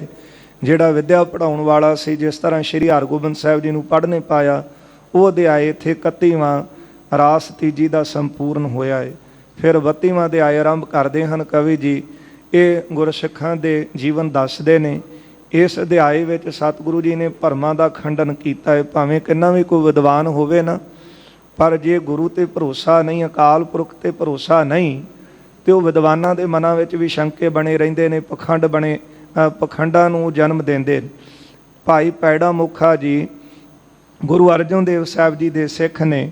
ਦਿਨ ਰਾਤ ਭਾਈ ਪੈੜਾ ਮੁਖਾ ਜੀ ਗੁਰੂ ਸਾਹਿਬ ਦੀ ਸੇਵਾ ਕਰਦੇ ਨੇ, ਜਿਨ੍ਹਾਂ ਦੇ ਹਿਰਦੇ ਵਿੱਚ ਸਿੱਖੀ ਦਾ ਪ੍ਰਕਾਸ਼ ਹੈ। ਕਿਉਂਕਿ ਸਿੱਖੀ ਅੱਗੇ ਅਧਿਆਇ ਵਿੱਚ ਆਵੇਗਾ, ਗੁਰੂ ਹਰਗੋਬਿੰਦ ਸਾਹਿਬ ਜੀ ਦੇ ਸਮੇਂ ਮਹਾਰਾਜ ਜੀ ਨੇ ਦੱਸਿਆ ਕਿ ਸਿੱਖੀ ਵੀ 4 ਪ੍ਰਕਾਰ ਦੀ ਦੱਸੀ। ਉਹਦੇ ਵਿੱਚ ਦੇਖਾ ਦੇਖੀ ਦੀ ਸਿੱਖੀ, ਕਿ ਦੇਖ ਕੇ ਸਿੱਖ ਬਣ ਜਾਣਾ, ਇਹ ਬੜਾ ਸੋਹਣਾ ਲੱਗਦਾ ਹੈ, ਜਾਂ ਇਹਦੀ ਸੇਵਾ ਹੁੰਦੀ ਹੈ, ਇਹ ਬੜੇ ਪਦਾਰਥ ਲੈ ਕੇ ਆਉਂਦਾ, ਇਹਨੂੰ ਮਿਲਦੇ ਨੇ, ਮੈਂ ਵੀ ਇਸ ਤਰ੍ਹਾਂ ਬਣ ਜਾਵਾਂ। ਜਾਂ ਕੋਈ ਸਹੂਲਤ ਕਿਸੇ ਨੇ ਲੈਣੀ ਹੋਵੇ ਤੇ ਸਿੱਖੀ ਸਰੂਪ ਧਾਰਨ ਕਰ ਲੈਣਾ, ਇਹ ਵੀ ਇੱਕ ਤਰ੍ਹਾਂ ਦੀ ਸਿੱਖੀ ਹੈ। ਦਿਖਾਵੇ ਦੀ ਸਿੱਖੀ ਵੀ ਹੈ, ਪਰ ਸਿਦਕ ਦੀ ਸਿੱਖੀ ਤੇ ਪ੍ਰੇਮ ਦੀ ਸਿੱਖੀ ਮਹਾਨ। ਤੇ ਜਿਹੜੇ ਪ੍ਰੇਮ ਦੀ ਸਿੱਖੀ ਨਿਭਾਉਂਦੇ ਨੇ, ਪ੍ਰੇਮ ਕੀ ਪਰੇ ਮੈਂ ਨੂੰ ਪਰੇ ਕਰਕੇ ਗੁਰੂ ਦੇ ਮਤ ਦੇ ਧਾਰਨੀ ਜਿਹੜੇ ਹੁੰਦੇ ਨੇ, ਗੁਰੂ ਦੇ ਉਪਦੇਸ਼ ਨੂੰ ਲੈ ਕੇ ਜੀਵਨ ਵਿੱਚ ਕਮਾਉਂਦੇ ਨੇ, ਉਹ ਸਿਦਕੀ ਸਿੱਖ ਹੁੰਦੇ ਨੇ, ਜਿਨ੍ਹਾਂ ਬਾਰੇ ਆਪਾਂ ਬਾਣੀ ਅੰਦਰ ਪੜ੍ਹਦੇ ਹਾਂ ਸਾਧ ਸੰਗਤ, ਕਿ ਪਹਿਲਾਂ ਮਰਨ ਕਬੂਲ ਜੀਵਨ ਕੀ ਛੱਡ ਆਸ। ਜਿਨ੍ਹਾਂ ਦਾ ਇਸ ਤਰ੍ਹਾਂ ਦਾ ਜੀਵਨ ਹੈ, ਜਿਨ੍ਹਾਂ ਬਾਰੇ ਗੁਰੂ ਨਾਨਕ ਸਾਹਿਬ ਜੀ ਨੇ ਕਿਹਾ ਹੈ, ਜਾਓ ਤਉ ਪ੍ਰੇਮ ਖੇਲਣ ਕਾ ਚਾਓ, ਸਿਰ ਤਰ ਤਲੀ ਗਲੀ ਮੇਰੀ ਆਓ। ਇਹ ਸਿਦਕ ਦੀ ਸਿੱਖੀ ਹੈ। ਭਾਈ ਤਾਰੂ ਸਿੰਘ ਜੀ ਖੋਪਰ ਉਤਰਿਆ, ਪਰ ਸਿੱਖੀ ਵੱਲੋਂ ਮੂੰਹ ਨਹੀਂ ਸੀ ਮੋੜਿਆ। ਭਾਈ ਮਨੀ ਸਿੰਘ ਸਾਹਿਬ ਨੇ ਬੰਦ ਕਟਵਾਇਆ। ਇਹ ਪ੍ਰੇਮ ਦੀ ਸਿਦਕ ਦੀ ਸਿੱਖੀ ਹੈ।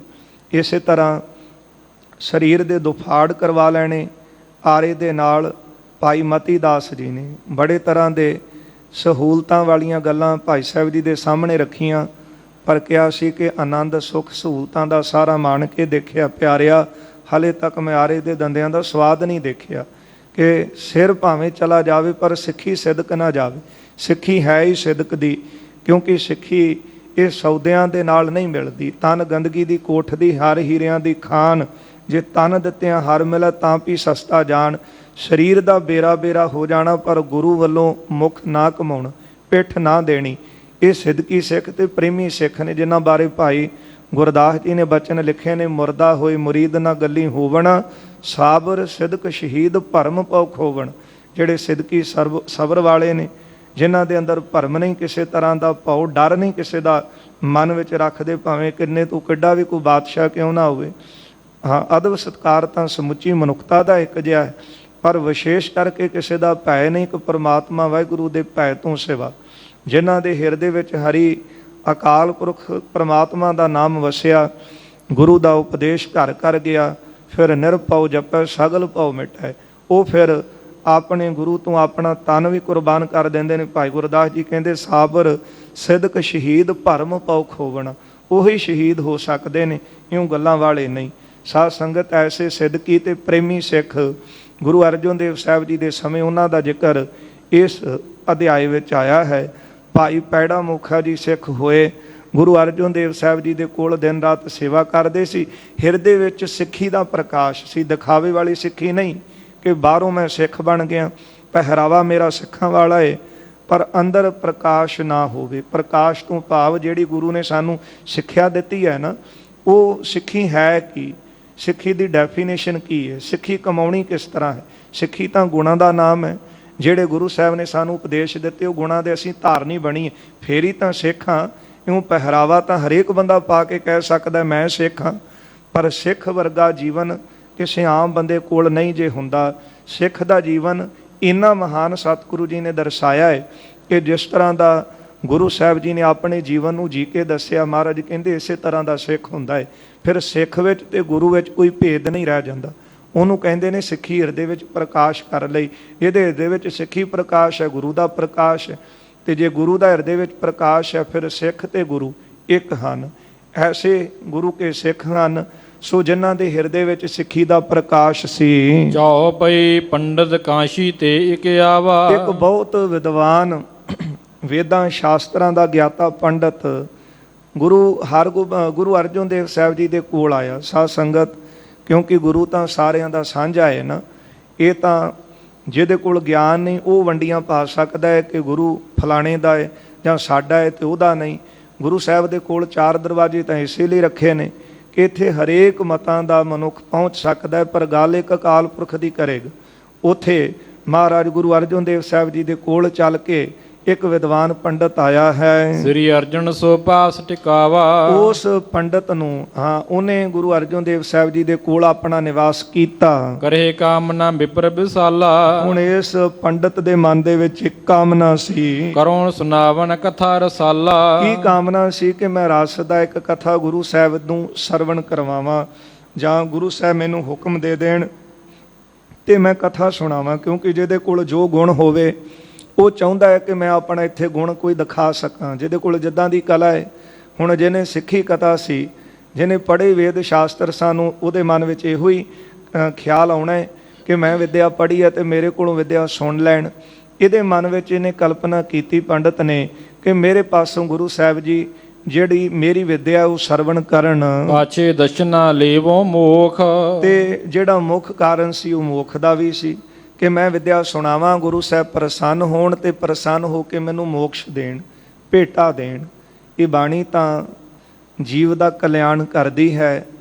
ਜੇ ਪ੍ਰੇਮ ਦੇ ਨਾਲ ਬਾਣੀ ਪੜ੍ਹੀ ਜਾਵੇ, ਸ਼ਰਧਾ ਦੇ ਨਾਲ, ਤੇ ਦੂਜਿਆਂ ਦਾ ਵੀ ਭਲਾ ਕਰਦੀ ਹੈ, ਦੂਜਿਆਂ ਦੀ ਵੀ ਕਲਿਆਣ ਕਰਦੀ ਹੈ। ਜਦੋਂ ਸਤਿਗੁਰੂ ਗੁਰੂ ਹਰਿ ਸਾਹਿਬ ਜੀ ਪਾਸੋਂ ਸਾਧ ਸੰਗਤ ਜੀ ਸਿੱਖਾਂ ਨੇ ਸਵਾਲ ਇਹ ਕੀਤਾ ਸੀ, ਮਹਾਰਾਜ ਤੁਹਾਡੇ 2 ਪੁੱਤਰ ਨੇ ਤੇ ਇਹ ਦੱਸੋ ਕਿ ਇਹ ਗੁਰਤਾ ਗੱਦੀ ਦਾ ਵਾਰਿਸ ਹੁਣ ਕੌਣ ਹੋਵੇਗਾ, ਰਾਮ ਰਾਏ ਹੋਣਗੇ ਕਿ ਗੁਰੂ ਹਰਕ੍ਰਿਸ਼ਨ ਸਾਹਿਬ ਜੀ? ਮਹਾਰਾਜ ਜੀ ਨੇ ਕਿਹਾ ਸੀ ਸਮਾਂ ਆਉਣ ਤੇ ਪਤਾ ਲੱਗੇਗਾ। ਸਿੱਖ ਕਹਿਣ ਲੱਗੇ ਮਹਾਰਾਜ ਦੂਰੋਂ ਚੱਲ ਕੇ ਆਏ ਆ, ਪੈਂਡਾ ਬਹੁਤ ਹੈ, ਪਤਾ ਨਹੀਂ ਸਮਾਂ ਬਣੇ ਜਾਂ ਨਾ ਫਿਰ ਆਉਣ ਦਾ, ਕਿਤੇ ਉਸ ਸਮੇਂ ਕਿਰਪਾ ਕਰਕੇ ਹੁਣ ਦੱਸ ਦਿਓ। ਮਹਾਰਾਜ ਕਹਿੰਦੇ ਸਵੇਰ ਦੇ ਵੇਲੇ ਜਾਇਓ, ਇੱਕ ਸੂਈ ਨਾਲ ਲੈ ਜਾਇਓ, ਜਿਹੜੇ ਪਲੰਘੇ ਤੇ ਬੈਠੇ ਉਹ ਬਾਣੀ ਪੜ੍ਹ ਰਹੇ ਹੋਣਗੇ, ਪਲੰਘੇ ਦੇ ਪਾਵੇ ਨੂੰ ਸੂਈ ਲਾ ਕੇ ਦੇਖਿਓ।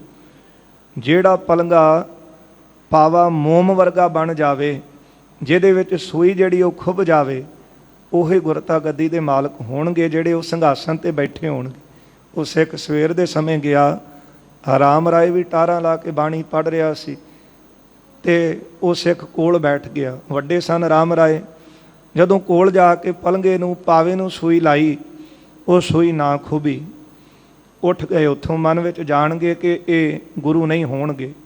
ਜਦੋਂ ਗੁਰੂ ਹਰਕ੍ਰਿਸ਼ਨ ਸਾਹਿਬ ਜੀ ਦੇ ਕੋਲ ਗਏ ਤੇ ਉਹਨਾਂ ਨੂੰ ਬਾਣੀ ਪੜ੍ਹਦਿਆਂ ਸੁਣਿਆ, ਤੇ ਉਸ ਵੇਲੇ ਜਿਹੜਾ ਹਿਰਦਾ ਸੀ ਉਹ ਇੰਨਾ ਕੁ ਜੁੜ ਗਿਆ ਕਿ ਆਪੇ ਦੀ ਸੁੱਧ ਹੀ ਭੁੱਲ ਹੀ ਗਏ ਕਿ ਮੈਂ ਕਰਨ ਕੀ ਆਇਆ ਸੀ। ਪਰ ਫਿਰ ਬਾਅਦ ਵਿੱਚ ਉਹ ਸੂਈ ਲਈ, ਖਿਆਲ ਆਇਆ ਕਿ ਮੈਂ ਤਾਂ ਦੇਖਣ ਵਾਸਤੇ ਆਇਆ ਸੀ, ਤੇ ਪਲੰਘੇ ਦੇ ਪਾਵੇ ਨੂੰ ਸੂਈ ਲਾਈ ਤੇ ਉਹ ਮੋਮ ਬਣਿਆ ਹੋਇਆ ਸੀ।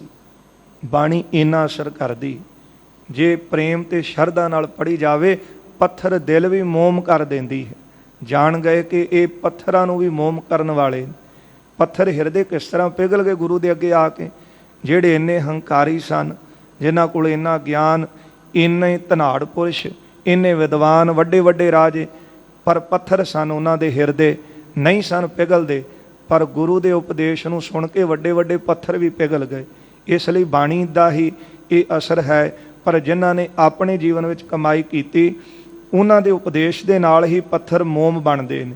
ਰਹੋ ਵਿਚਾਰ, ਪੰਡਤ ਚੱਲ ਕੇ ਗੁਰੂ ਸਾਹਿਬ ਦੇ ਕੋਲ ਆਇਆ, ਵਿਦਿਆ ਪੜ੍ਹੀ ਹੋਈ ਸੀ, ਮਨ ਵਿੱਚ ਖਿਆਲ ਆਇਆ ਮਹਾਰਾਜ ਮੈਨੂੰ ਮੌਕਾ ਦੇਣ ਕਥਾ ਕਰਨ ਦਾ, ਮੈਂ ਵੀ ਕੁਝ ਸੁਣਾਵਾਂ। ਪਰ ਮਨ ਵਿੱਚ ਇੱਛਾ ਸੀ ਕਿ ਮੈਨੂੰ ਇਹਦੇ ਬਦਲੇ ਮੋਕਸ਼ ਮਿਲੇ, ਭੇਟਾ ਮਿਲੇ। ਇਹ ਨਹੀਂ ਕਿ ਭੇਟਾ ਦੇ ਦੇਣੀ ਕੋਈ ਮਾੜੀ ਗੱਲ ਹੈ, ਬਾਣੀ ਦਾ ਤੇ ਮੁੱਲ ਦਿੱਤਾ ਨਹੀਂ ਜਾ ਸਕਦਾ। ਪਰ ਮਨ ਵਿੱਚ ਖਿਆਲ ਲੈ ਕੇ ਆਉਣਾ ਕਿ ਕੇਵਲ ਮੈਂ ਭੇਟਾ ਹੀ ਲੈਣ ਵਾਸਤੇ ਆਇਆ ਤਾਂ ਬਾਣੀ ਪੜ੍ਹ ਰਿਹਾ। ਤੇ ਗੁਰਦੇਵ ਕਹਿੰਦੇ ਨੇ ਰੋਟੀਆਂ ਕਾਰਨ ਪੂਰੇ ਤਾਲ, ਕੋਈ ਗਾਵੇ ਰਾਗੀ ਨਾਦੀ ਬੇਦੀ ਬਹੁ ਭਾਂਤ ਕਰ, ਨਹੀਂ ਹਰ ਹਰ ਭੀਜੈ ਆਰਾਮ ਰਾਜੇ। ਦੂਜਿਆਂ ਨੂੰ ਸੁਣਾਉਣਾ ਉੱਚੀਆਂ ਟਾਰਾਂ ਲਾ ਕੇ ਮਨ ਭਿੱਜੇ ਨਾ, ਕੀ ਲਾਭ ਹੋਵੇਗਾ? ਕੇਵਲ ਇਹੋ ਹੀ ਕਿ ਆਪਾਂ ਭੇਟਾ ਲੈਣ ਆਏ ਹਾਂ, ਕਮਾਈ ਕਰਨ ਆਏ ਹਾਂ। ਕਮਾਈ ਦਾ ਤਾਂ ਹੋਰ ਵੀ ਬੜੇ ਸਾਧਨ ਨੇ, ਪਰ ਬਾਣੀ ਪੜ੍ਹਨੀ ਇਹ ਕਲਿਆਣ ਵਾਸਤੇ ਹੈ। ਜੇ ਪ੍ਰੇਮ ਦੇ ਨਾਲ ਪੜ੍ਹਾਂਗੇ, ਭਾਵੇਂ ਚਲੋ ਭੇਟਾ ਮਿਲ ਜਾਵੇ ਵੱਖਰੀ ਗੱਲ ਹੈ, ਪਰ ਜੇ ਹਿਰਦੇ ਵਿੱਚ ਸ਼ਰਧਾ ਹੋਵੇ ਨਾ ਕਿ ਇੱਕ ਇੱਕ ਅੱਖਰ ਗੁਰੂ ਦਾ ਸਰੂਪ ਹੈ, ਗੁਰੂ ਨਾਨਕ ਸਾਹਿਬ ਦਾ ਆਪਣਾ ਸਰੂਪ, ਇੱਕ ਇੱਕ ਅੱਖਰ ਬਾਣੀ ਦਾ ਪਰਮੇਸ਼ਰ ਰੂਪ ਹੈ। ਅੰਮ੍ਰਿਤ ਬਾਣੀ ਹਰ ਹਰ ਤੇਰੀ, ਸੁਣ ਸੁਣ ਹੋਵੇ ਪਰਮਗਤ ਮੇਰੀ ਜਿਸ ਤਰ੍ਹਾਂ ਦੀ ਭਾਵਨਾ ਬਣਾ ਕੇ ਗੁਰੂ ਦੀ ਗੋਦ 'ਚ ਬੈਠੀਏ। ਗੁਰੂ ਕਲਗੀਧਰ ਸਾਹਿਬ ਤਾਂ ਸਾਨੂੰ ਲਿਖ ਕੇ ਦੇ ਗਏ। ਬੰਦਾ ਕਹਿੰਦਾ ਲਿਖ ਕੇ ਦੇ ਜਾਓ, ਤੇ ਮਹਾਰਾਜ ਨੇ ਲਿਖ ਕੇ ਦੇ ਦਿੱਤਾ ਗਿਆ ਭਈ ਅਕਾਲ ਕੀ ਤਬੀ ਚਲਾਇਓ ਪੰਥ, ਸਭ ਸਿੱਖਨ ਕੋ ਹੁਕਮ ਹੈ ਗੁਰੂ ਮਾਨਿਓ ਗ੍ਰੰਥ। ਗੁਰੂ ਗ੍ਰੰਥ ਜੀ ਮਾਨਿਓ ਪ੍ਰਗਟ ਗੁਰਾਂ ਕੀ ਦੇ, ਜੋ ਪ੍ਰਭ ਕੋ ਮਿਲੇ ਉਹ ਚਾਹੇ ਖੋਜ ਸ਼ਬਦ ਮੈਲੇ। ਮਹਾਰਾਜ ਕਹਿੰਦੇ ਅੱਖਰ ਅੱਖਰ ਬਾਣੀ ਪਰਮੇਸ਼ਰ ਸਰੂਪ ਹੈ। ਜੇ ਰੱਬ ਦੀ ਪ੍ਰਾਪਤੀ ਚਾਹੁੰਦੇ ਹੋ ਤੇ ਇਹਨਾਂ ਅੱਖਰਾਂ ਨੂੰ ਹਿਰਦੇ 'ਚ ਵਸਾ ਲਓ, ਉਹਦਾ ਨਿਵਾਸ ਤੁਹਾਡੇ ਹਿਰਦੇ ਘਰ ਵਿੱਚ ਹੋਵੇਗਾ। ਹਿਰਦਾ ਨਾਮ ਵਸਾਏ ਹੋ, ਘਰ ਬੈਠੇ ਗੁਰੂ ਤੇ ਆਏ ਹੋ। ਇਸ ਲਈ ਜੇ ਬਾਣੀ ਪੜ੍ਹੀਏ ਤੇ ਸ਼ਰਧਾ ਪ੍ਰੇਮ ਰੱਖੀਏ, ਕੇਵਲ ਆਪਣੇ ਪੇਟ ਦਾ ਸਾਧਨ ਨਾ ਬਣਾਈਏ। ਸਤਿਗੁਰੂ ਕਿਰਪਾ ਕਰਨ ਐਸੀ ਭਾਵਨਾ ਸਾਡੀ ਵੀ ਬਣੇ। ਪਰ ਇਹ ਵਿਪਰ ਚੱਲ ਕੇ ਆਇਆ ਮਹਾਰਾਜ ਦੇ ਕੋਲ, ਮਨ ਵਿੱਚ ਇਹ ਭਾਵਨਾ ਸੀ ਕਿ ਮੈਂ ਅੱਖਰ ਪੜ੍ਹੇ ਨੇ, ਚਾਰ ਮੇਰੇ ਕੋਲੋਂ ਕੁਝ ਸੁਣ ਲੈਣ, ਪਰ ਖਿਆਲ ਇਹ ਵੀ ਸੀ ਕਿ ਮੈਨੂੰ ਫਿਰ ਬਾਅਦ ਵਿੱਚ ਪ੍ਰਸੰਨ ਹੋ ਕੇ ਕੁਝ ਮੋਕਸ਼ ਦੇਣ, ਮੈਨੂੰ ਇਹਦੀ ਭੇਟਾ ਦੇਣ। ਦਾ ਹੈ ਗਿਆਨ ਰੁ ਸਤ ਸੰਤੋਖ, ਕੀ ਸੁਣਾਉਣਾ ਸਤ ਤੇ ਸੰਤੋਖ। ਕਿਉਂਕਿ ਜਿੰਨੇ ਵੀ ਧਾਰਮਿਕ ਗ੍ਰੰਥ ਨੇ ਜੀ, ਉਹ ਜੀਵ ਨੂੰ ਸੰਤੋਖੀ ਬਣਾਉਣ ਵਾਲੇ ਨੇ। ਇਹੋ ਹੀ ਹੈ ਨਾ, ਜਿੰਨੇ ਵੀ ਧਾਰਮਿਕ ਗ੍ਰੰਥਾਂ ਵਿੱਚ ਉਪਦੇਸ਼ ਦਿੱਤਾ ਹੈ। ਕਿਉਂਕਿ ਧਰਮ ਸੰਤੋਖ ਧਰਮ ਦੀ ਪੌੜੀ ਹੈ। ਸੰਤੋਖੀ ਹੀ ਧਰਮੀ ਹੁੰਦਾ ਹੈ, ਤੇ ਜੇ ਅੰਦਰ ਸੰਤੋਖ ਨਹੀਂ ਤੇ ਫਿਰ ਤੇ ਦਿਖਾਵਾ ਹੀ ਹੈ ਨਾ। ਪਰ ਮਹਾਰਾਜ ਕਹਿੰਦੇ ਨੇ ਕਿ ਜਿਹੜਾ ਸੰਤੋਖ ਹੈ ਉਹ ਭਗਤੀ ਤੋਂ ਬਿਨਾਂ ਜਿਹੜਾ ਹੈ ਉਹ ਸੰਤੋਖੀ ਹਿਰਦਾ ਨਹੀਂ ਹੋ ਸਕਦਾ। ਬਿਨਾਂ ਸੰਤੋਖ ਨਹੀਂ ਕੋ ਰਾਜੈ, ਤੇ ਸੰਤੋਖ ਤੋਂ ਬਿਨਾਂ ਅੰਦਰ ਰੱਜਦਾ ਨਹੀਂ। ਤੇ ਜੇ ਅੰਦਰ ਰੱਜਿਆ ਹੀ ਨਹੀਂ, ਤ੍ਰਿਪਤੀ ਨਹੀਂ ਹੋਈ, ਫਿਰ ਉਹਦੀ ਪ੍ਰਾਪਤੀ ਕੀ ਕਰਾਂਗੇ। ਇਸ ਲਈ ਰਾਜਾ ਵੀ ਉਹ ਹੈ ਜਿਹੜਾ ਅੰਦਰੋਂ ਸੰਤੋਖੀ ਹੋ ਜਾਵੇ। ਵੱਡਾ ਰਾਜ ਭਾਗ ਮਿਲ ਗਿਆ, ਅੰਦਰ ਸੰਤੋਖ ਹੀ ਨਹੀਂ, ਤੇ ਉਹ ਕਾਹਦਾ ਰਾਜਾ। ਰਾਜਾ ਉਹ ਜਿਹੜਾ ਰੱਜ ਗਿਆ, ਅੰਦਰੋਂ ਰੱਜਿਆ ਹੈ। ਇਸ ਲਈ ਗੁਰੂ ਸਾਹਿਬ ਦੇ ਮਹਾਰਾਜ ਨੇ ਖਾਲਸੇ ਪ੍ਰਤੀ ਬਚਨ ਕੀਤੇ ਨੇ ਕਿ ਖਾਲਸੇ ਨੂੰ ਪਾਤਸ਼ਾਹੀ ਦਿੱਤੀ ਹੈ, ਇਹ ਨਾਮ ਜਪਣ ਵਾਲਾ ਸੰਤੋਖੀ ਹੈ। ਇਸ ਲਈ ਗੱਲ ਕਰਨੀ ਸੰਤੋਖ ਦੀ, ਸਤ ਦੀ, ਪਰ ਅੰਦਰ ਧਿਆਨ ਰੱਖਣਾ ਕਿ ਇੰਨੀ ਕੁ ਭੇਟਾ ਲੈ ਕੇ ਜਾਵਾਂਗੇ, ਤੇ ਜੇ ਨਾ ਮਿਲੀ ਤੇ ਫਿਰ ਅੱਗੋਂ ਝਗੜਨ ਲੱਗ ਪੈਣਾ। ਇਸ ਤਰ੍ਹਾਂ ਨਹੀਂ। ਜੇ ਸੰਤੋਖ ਦੀ ਗੱਲ ਕੀਤੀ ਹੈ ਨਾ, ਬਾਣੀ ਦਾ ਇੱਕ ਇੱਕ ਅੱਖਰ ਸੰਤੋਖ ਦੇਣ ਵਾਲਾ ਹੈ। ਇਸ ਲਈ ਮਨ ਵਿੱਚ ਖਿਆਲ ਸੀ ਗੱਲ ਸੰਤੋਖ ਦੀ ਸੁਣਾਵਾਂਗੇ, ਪਰ ਇੰਨੀ ਕੁ ਮੋਕਸ਼ ਲੈ ਕੇ ਜਾਣੀ ਹੈ। ਨਿਜ ਮਨ ਕੀ ਸਗਰੀ ਗੁਰ ਜਾਨੀ, ਹੁਣ ਗੁਰੂ ਤੰਤਰ ਜਾਮੀ ਹੈ ਨਾ। ਜੇ ਆਪਾਂ ਇਹ ਭਾਵਨਾ ਬਣਾ ਕੇ ਆਈਏ ਕਿ ਸਤਿਗੁਰਾਂ ਦੀ ਬਾਣੀ ਸਾਡੀ ਕਲਿਆਣ ਕਰਿਆ, ਜੋ ਉਪਦੇਸ਼ ਸਤਿਗੁਰਾਂ ਨੇ ਦੇਣਾ ਸਾਡੇ ਹਿਰਦੇ 'ਚ ਵਸ ਜਾਵੇ, ਇਹਨੂੰ ਕਮਾ ਲਈਏ। ਭਾਵੇਂ ਆਪਾਂ ਕੋਈ ਰੋਜੀ ਰੋਟੀ ਵੀ ਕਮਾ ਰਹੇ ਹਾਂ, ਪਰ ਉਹਦੇ ਨਾਲ ਨਾਲ ਆਤਮਾ ਦੀ ਖੁਰਾਕ ਤਾਂ ਬਾਣੀ ਹੈ ਨਾ। ਉਹ ਤਾਂ ਡਿਊਟੀ ਲਾਈ ਹੈ, ਕਿਸੇ ਦੀ ਕਿਤੇ ਕਿਸੇ ਦੀ ਕਿਤੇ, ਪਰ ਇਹ ਭਾਵਨਾ ਸਿੱਖ ਦੀ ਹੋਣੀ ਚਾਹੀਦੀ ਹੈ। ਇੱਥੇ ਇਹਨੇ ਮਨ ਵਿੱਚ ਮਨੋਰਥ ਲਿਆਂਦਾ ਤੇ ਗੁਰੂ ਅੰਤਰਜਾਮੀ। ਜਿੱਦਾਂ ਦੀ ਭਾਵਨਾ ਲੈ ਕੇ ਆਵਾਂਗੇ, ਗੁਰੂ ਅੰਦਰ ਦੀ ਜਾਣਦਾ ਹੈ। ਸੋ ਇਹਨੇ ਮਨ ਵਿੱਚ ਇਹ ਭਾਵਨਾ ਲਿਆਂਦੀ ਤੇ ਗੁਰੂ ਸਾਹਿਬ ਨੇ ਇਹਦੇ ਅੰਦਰ ਦੀ ਜਾਣੀ ਹੈ। ਰਾਖਿਓ ਨਿਕਟ ਰਹਿਓ ਸੁਖ ਮਾਨੀ, ਸਤਿਗੁਰੂ ਜੀ ਨੇ ਇਹਨੂੰ ਆਪਣੇ ਕੋਲ ਰੱਖ ਲਿਆ ਪੰਡਤ ਨੂੰ, ਤੇ ਬੜਾ ਸੁਖੀ ਹੋਇਆ, ਬੜਾ ਆਨੰਦਦਾਇਕ ਹੋਇਆ, ਤੇ ਕੋਲ ਰਹਿ ਪਿਆ। ਏਤਿਕ ਮਾਸ ਬਿਤੇ ਜਬ ਪਾਸਾ, ਕੁਝ ਕੁ ਮਹੀਨੇ ਸਤਿਗੁਰਾਂ ਦੇ ਕੋਲ ਰਹਿੰਦਿਆਂ ਬਤੀਤ ਹੋਏ ਨੇ। ਸੀ ਮਨੋਰਥ ਕੀ ਧਾਰੇ ਆਸਾ, ਜੋ ਮਨ ਵਿੱਚ ਮਨੋਰਥ ਲੈ ਕੇ ਬੈਠਾ ਸੀ, ਆਸ ਲੈ ਕੇ ਬੈਠਾ ਸੀ, ਪੁਨ ਸ੍ਰੀ ਗੁਰ ਕੈ ਕਥਾ ਆਲਾਵੋ। ਗੁਰੂ ਸਾਹਿਬ ਜੀ ਨੇ ਇਹਨੂੰ ਕਿਹਾ। ਮਹਾਰਾਜ ਕਹਿੰਦੇ ਕਿਉਂਕਿ ਇਹਦੀ ਬੜੇ ਚਿਰਾਂ ਦੀ ਭਾਵਨਾ ਸੀ ਕਿ ਮੈਂ ਵਿਦਵਾਨ ਹਾਂ, ਮੇਰੇ ਕੋਲੋਂ ਚਾਰ ਅੱਖਰ ਸੁਣਨ। ਮਹਾਰਾਜ ਨੇ ਕਹਿ ਦਿੱਤਾ। ਸਤਿਗੁਰੂ ਜੀ ਕਹਿਣ ਲੱਗੇ ਤੁਸੀਂ ਵੀ ਕਥਾ ਸੁਣਾਵੋ। ਵੇਦਨ ਕੀ ਉਪਨਿਸ਼ਦ ਸੁਣਾਵੋ। ਹਾਂ, ਇਹ ਕਹਿਣ ਲੱਗਾ ਮੈਂ ਵੇਦ ਤੇ ਉਪਨਿਸ਼ਦ ਪੜ੍ਹੇ ਨੇ, ਜਿਹੜੇ ਗ੍ਰੰਥ ਹਨ। ਤੇ ਮਹਾਰਾਜ ਕਹਿਣ ਲੱਗੇ ਚਲੋ ਜੋ ਪੜ੍ਹਿਆ ਉਹ ਸੁਣਾਵੋ, ਕਿਉਂਕਿ ਸਿਮਰਤ ਵੇਦ ਪੁਰਾਣ ਪੁਕਾਰਨ ਪੋਥੀਆਂ, ਨਾਮ ਬਿਨਾ ਸਭ ਕੂੜ ਗੱਲ ਹੀ ਹੋਸ਼ੀਆਂ। ਜੇ ਵਿੱਚੋਂ ਸਿੱਖਿਆ ਸ਼ੁਭ ਮਿਲ ਜਾਵੇ ਤਾਂ ਲੈ ਲੈਣੀ, ਕੋਈ ਮਾੜੀ ਨਹੀਂ, ਪਰ ਅਡੋਲ ਭਰੋਸਾ ਇੱਕ ਅਕਾਲ ਪੁਰਖ ਤੇ ਰੱਖਣਾ। ਰਣਮਤ ਵੇਦ ਹਥਿਆਰ, ਜਿੰਨੇ ਮਰਜੀ ਵੇਦਾਂ ਰੂਪੀ ਹਥਿਆਰ ਵੱਜਣ ਭਰਮ ਜਾਲ 'ਚ ਫਸਾਉਣ ਵਾਸਤੇ ਉਹਦੇ ਵੱਲ ਨਹੀਂ ਜਾਣਾ, ਆਪਣੀ ਮੱਤ ਨੂੰ ਅਡੋਲ ਰੱਖਣਾ। ਇਹ ਵੀ ਹੁਕਮ ਸਤਿਗੁਰਾਂ ਨੇ ਸਾਨੂੰ ਕੀਤਾ ਹੈ। ਇਹ ਵਿਦਵਾਨਾਂ ਦਾ ਮੱਤ ਹੈ ਕਿ ਉਹ ਕਿਸੇ ਮੱਤ ਦਾ ਮਨੁੱਖ ਹੋਵੇ, ਜੇ ਕਿਤੇ ਕੁਝ ਉਹਦੇ ਤੋਂ ਸਿੱਖਣਾ ਪਵੇ ਤੇ ਉਹ ਸਿੱਖ ਲੈਂਦੇ ਨੇ। ਵਿਦਿਆ ਕੋ ਮਾੜੀ ਨਹੀਂ। ਇਸ ਲਈ ਕਹਿਣ ਲੱਗਾ ਕਿ ਮੈਂ ਵੇਦ ਤੇ ਉਪਨਿਸ਼ਦ ਪੜ੍ਹੇ ਨੇ। ਗੁਰਦੇਵ ਕਹਿੰਦੇ ਉਹੀ ਸੁਣਾਵੋ। ਨਿਜ ਸੁਨ ਹਰਖਿਓ ਲਾਗਿਓ ਕਰਨੇ। ਸੁਣ ਕੇ ਗੁਰੂ ਸਾਹਿਬ ਦਾ ਇਹ ਬਚਨ ਬੜਾ ਪ੍ਰਸੰਨ ਹੋਇਆ ਤੇ ਪ੍ਰਸੰਨ ਹੋ ਕੇ ਸੁਣਾਉਣ ਲੱਗਾ। ਬ੍ਰਹਮ ਰੂਪ ਕੋ ਜਿਸ ਮਹਿ ਨਿਰਣੇ, ਜਿਨ੍ਹਾਂ ਵਿੱਚ ਬ੍ਰਹਮ ਸਰੂਪ ਦਾ ਨਿਰਣਾ ਕੀਤਾ ਹੈ। ਜਿਨ੍ਹਾਂ ਗ੍ਰੰਥਾਂ ਵਿੱਚ ਆਤਮ ਸਰੂਪ ਦੀ ਗੱਲ ਕੀਤੀ ਹੈ ਕਿ ਜੀਵ ਦਾ ਅਸਲੀ ਸਰੂਪ ਕੀ ਹੈ, ਆਤਮਾ। ਫਿਰ ਬ੍ਰਹਮ ਦਾ ਸਰੂਪ ਕੀ ਹੈ, ਉਹ ਜਿਹਦੇ ਵਿੱਚ ਬਿਆਨ ਕੀਤਾ ਉਹ ਕਥਾ ਸੁਣਾਈ ਹੈ। ਕਥਾ ਹੋਤ ਨਿਤ ਨੇਮ ਧਰਾਈ। ਹਾਂ, ਨੇਮ ਅਨੁਸਾਰ ਇਹ ਕਥਾ ਕਰਦਾ ਸੀ। ਇੱਕ ਦਿਨ ਆਇਓ ਸ਼ਾਲੋ ਭਾਈ। ਇੱਕ ਦਿਨ ਭਾਈ ਸ਼ਾਲੋ ਜੀ ਗੁਰੂ ਸਾਹਿਬ ਜੀ ਦੇ ਕੋਲ ਆਏ ਅਨੰਨ ਹੋਏ ਗੁਰ ਪਾਗਲ ਪਟਾਨਾ। ਤੇ ਅਨੰਨ ਸੇਵਕ ਬਣ ਕੇ ਗੁਰੂ ਸਾਹਿਬ ਜੀ ਦੇ ਚਰਨਾਂ ਨੂੰ ਲਿਪਟ ਗਏ ਹਨ। ਅਤੇ ਆਦਰ ਤੇ ਸ੍ਰੀ ਗੁਰ ਠਾਨਾ। ਗੁਰੂ ਸਾਹਿਬ ਜੀ ਨੇ ਬੜਾ ਇਹਨਾਂ ਦਾ ਆਦਰ ਸਤਕਾਰ ਰੱਖਿਆ ਹੈ। ਸਾਲੋ ਹੈ ਮੁਝ ਤਾ ਪਰਮ ਪਿਆਰਾ। ਗੁਰੂ ਸਾਹਿਬ ਜੀ ਨੇ ਭਾਈ ਸ਼ਾਲੋ ਜੀ ਵੱਲ ਵੇਖ ਕੇ ਕਿਹਾ, ਮਹਾਰਾਜ ਕਹਿੰਦੇ ਭਾਈ ਸ਼ਾਲੋ ਤੂੰ ਸਾਨੂੰ ਬੜਾ ਪਿਆਰਾ ਹੈ। ਅਨੰਨ ਭਗਤ ਗੁਰਮੁਖੋ ਉਚਾਰਾ। ਆਪਣੇ ਮੁਖੋਂ ਸਤਿਗੁਰੂ ਜੀ ਨੇ ਅਨੰਨ ਭਗਤ ਕਿਹਾ ਹੈ, ਤੂੰ ਸਾਡਾ ਪਿਆਰਾ ਹੈ, ਤੂੰ ਸਾਡਾ ਅਨੰਨ ਭਗਤ ਹੈ। ਸੁਨ ਅਨੰਨ ਬਚ ਗੁਰ ਤੇ ਪੰਡਿਤ। ਇਹ ਗੁਰੂ ਸਾਹਿਬ ਜੀ ਦੇ ਮੁਖੋਂ ਅਨੰਨ ਬਚਨ ਜਦੋਂ ਸੁਣਿਆ, ਹਮਹਿ ਅਨੰਨਤਾ ਕਿਉ ਨਹਿ ਮੰਡਤ। ਇਹ ਪੰਡਤ ਦੇ ਮਨ ਵਿੱਚ ਇਹ ਸ਼ੰਕਾ ਆਇਆ, ਖਿਆਲ ਆਇਆ ਕਿ ਗੁਰੂ ਸਾਹਿਬ ਜੀ ਨੇ ਸਿੱਖ ਆਇਆ ਚੱਲ ਕੇ ਇਹਨੂੰ ਕਹਿੰਦੇ ਨੇ ਅਨੰਨ ਭਗਤ ਆ, ਤੇ ਗੁਰੂ ਸਾਹਿਬ ਮੈਨੂੰ ਕਿਉਂ ਨਹੀਂ ਅਨੰਨ ਸ਼ਬਦ ਵਰਤਦੇ।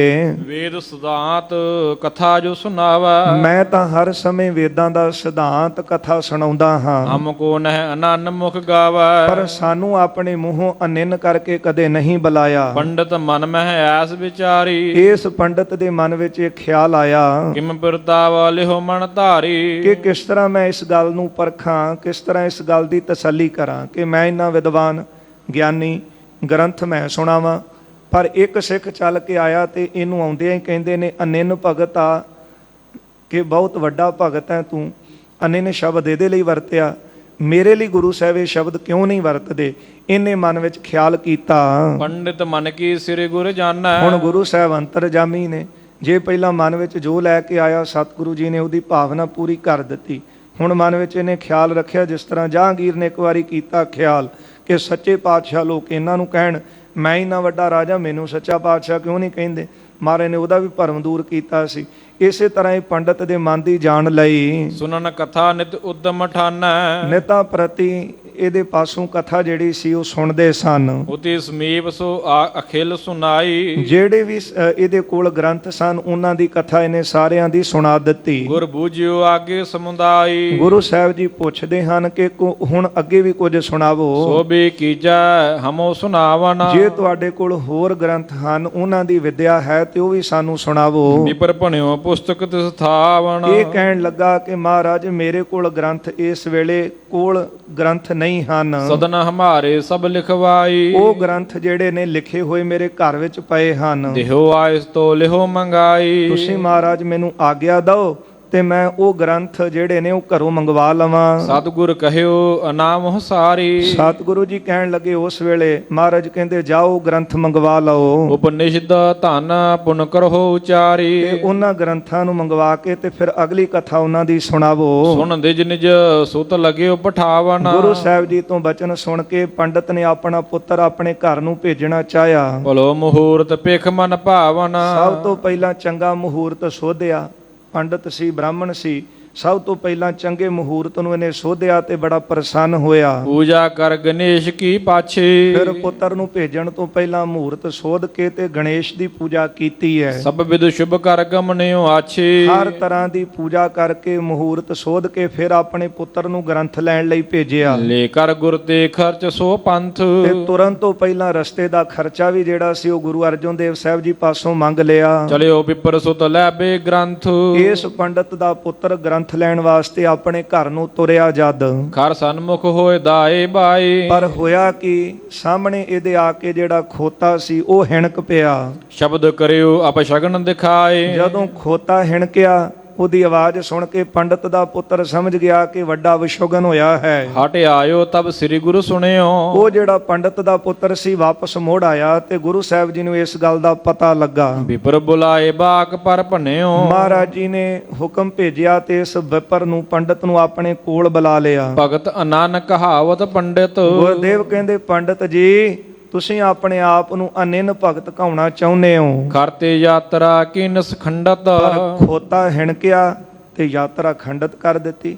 ਇਹ ਖੋਤੇ ਕਰਕੇ ਤੇ ਬਾਕੀ ਜਿਹੜੀ ਪੂਜਾ ਕੀਤੀ ਹੈ ਗਣਪਤ ਆਦ ਪੰਚਾਂਗ ਮੰਗਾਏ। ਬੜੀ ਤੁਸੀਂ ਪਹਿਲਾਂ ਪੂਜਾ ਕੀਤੀ, ਗਣੇਸ਼ ਨੂੰ ਪੂਜਿਆ, ਫਿਰ ਆਪਣੇ 5 ਅੰਗ ਥੱਲੇ ਲਾ ਕੇ ਮੱਥਾ ਟੇਕਿਆ। ਪੰਚਾਂਗਨ ਹੁੰਦਾ ਹੈ 2 ਗੋਡੇ, 2 ਹੱਥ ਤੇ ਆਪਣਾ ਮੱਥਾ ਹੇਠਾਂ ਲਾਇਆ ਮੱਥਾ ਟੇਕਣ ਲਈ, ਤਿਨ ਪਰ ਨਿਹਚਾ ਨਹੀਂ ਟਿਕਾਈ। ਕੀ ਤੁਹਾਨੂੰ ਉਸ ਪੂਜਾ ਦੇ ਉੱਤੇ ਨਿਸ਼ਚਾ ਭਰੋਸਾ ਨਹੀਂ ਸੀ? ਸਿੱਖ ਅਨੰਨ ਭਗਤ ਹੈ ਮੇਰੇ, ਪਰ ਜਿਹੜੇ ਸਾਡੇ ਸਿੱਖ ਅਨਿੰਨ ਭਗਤ ਹਨ, ਜੇ ਨਾ ਪ੍ਰਤੀਤ ਲਿਹੋ ਆਬ ਹੇਰੇ। ਮਹਾਰਾਜ ਕਹਿੰਦੇ ਹੁਣ ਇਹਨਾਂ ਨੂੰ ਪਰਖ ਲਓ ਕਿ ਕਿਉਂ ਇਹਨਾਂ ਨੂੰ ਅਨਿੰਨ ਭਗਤ ਕਹਿੰਦੇ ਆ।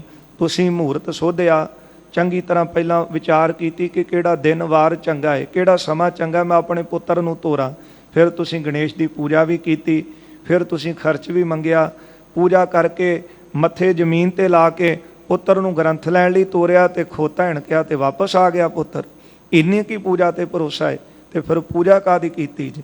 ਸਿੱਖ ਨੂੰ ਭਰੋਸਾ ਹੈ ਆਪਣੇ ਗੁਰੂ ਤੇ ਅਕਾਲ ਪੁਰਖ ਤੇ। ਜਦੋਂ ਅਰਦਾਸਾ ਸੋਧ ਕੇ ਤੁਰ ਪੈਂਦਾ ਹੈ ਨਾ, ਤੇ ਫਿਰ ਭਾਵੇਂ ਤੋਪਾਂ ਵੀ ਅੱਗੇ ਹੋਣ ਉਹ ਵੀ ਉਹਦਾ ਰਾਹ ਨਹੀਂ ਜੇ ਰੋਕ ਸਕਦੀਆਂ। ਇਤਿਹਾਸ ਗਵਾਹ ਹੈ।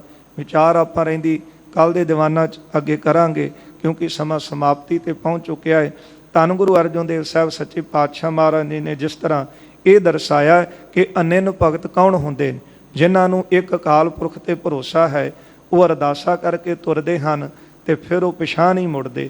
ਇਹ ਵਿਚਾਰ ਆਪਾਂ ਅੱਗੇ ਦੀਵਾਨਾਂ 'ਚ ਸਰਵਣ ਕਰਾਂਗੇ। ਭਾਈ ਗੁਰਦਾਸ ਜੀ ਨੇ ਵੀ 2 ਕਵਿਤ ਲਿਖੇ ਨੇ, ਉਹ ਆਉਂਦੇ ਦੀਵਾਨਾਂ 'ਚ ਸਰਵਣ ਕਰਾਂਗੇ। ਹੋਈਆਂ ਭੁੱਲਾਂ ਚੁੱਕਾਂ ਦੀ ਖਿਮਾ ਕਰ ਦੇਣੀ, ਅੱਗੇ ਵਾਸਤੇ ਅਸੀਸ ਦੇਣੀ। 2 ਪੰਕਤੀਆਂ ਸਰਵਣ ਕਰੀਏ ਜੀ। ਗਣਪਤ ਆਦ ਪੰਚਾਂਗ ਮਨਾਏ, ਤਿਨ ਪਰ ਨਿਹਚਾ ਨਹੀਂ ਟਿਕਾਈ। ਸਿੱਖ ਅਨੰਨ ਭਗਤ ਹੈ ਮੇਰੇ, ਜੇ ਨਾ ਪ੍ਰਤੀਤ ਲਿਹੋ ਅਬ ਹੇਰੇ। ਵਾਹਿਗੁਰੂ ਜੀ ਕਾ ਖਾਲਸਾ, ਵਾਹਿਗੁਰੂ ਜੀ ਕੀ ਫਤਿਹ।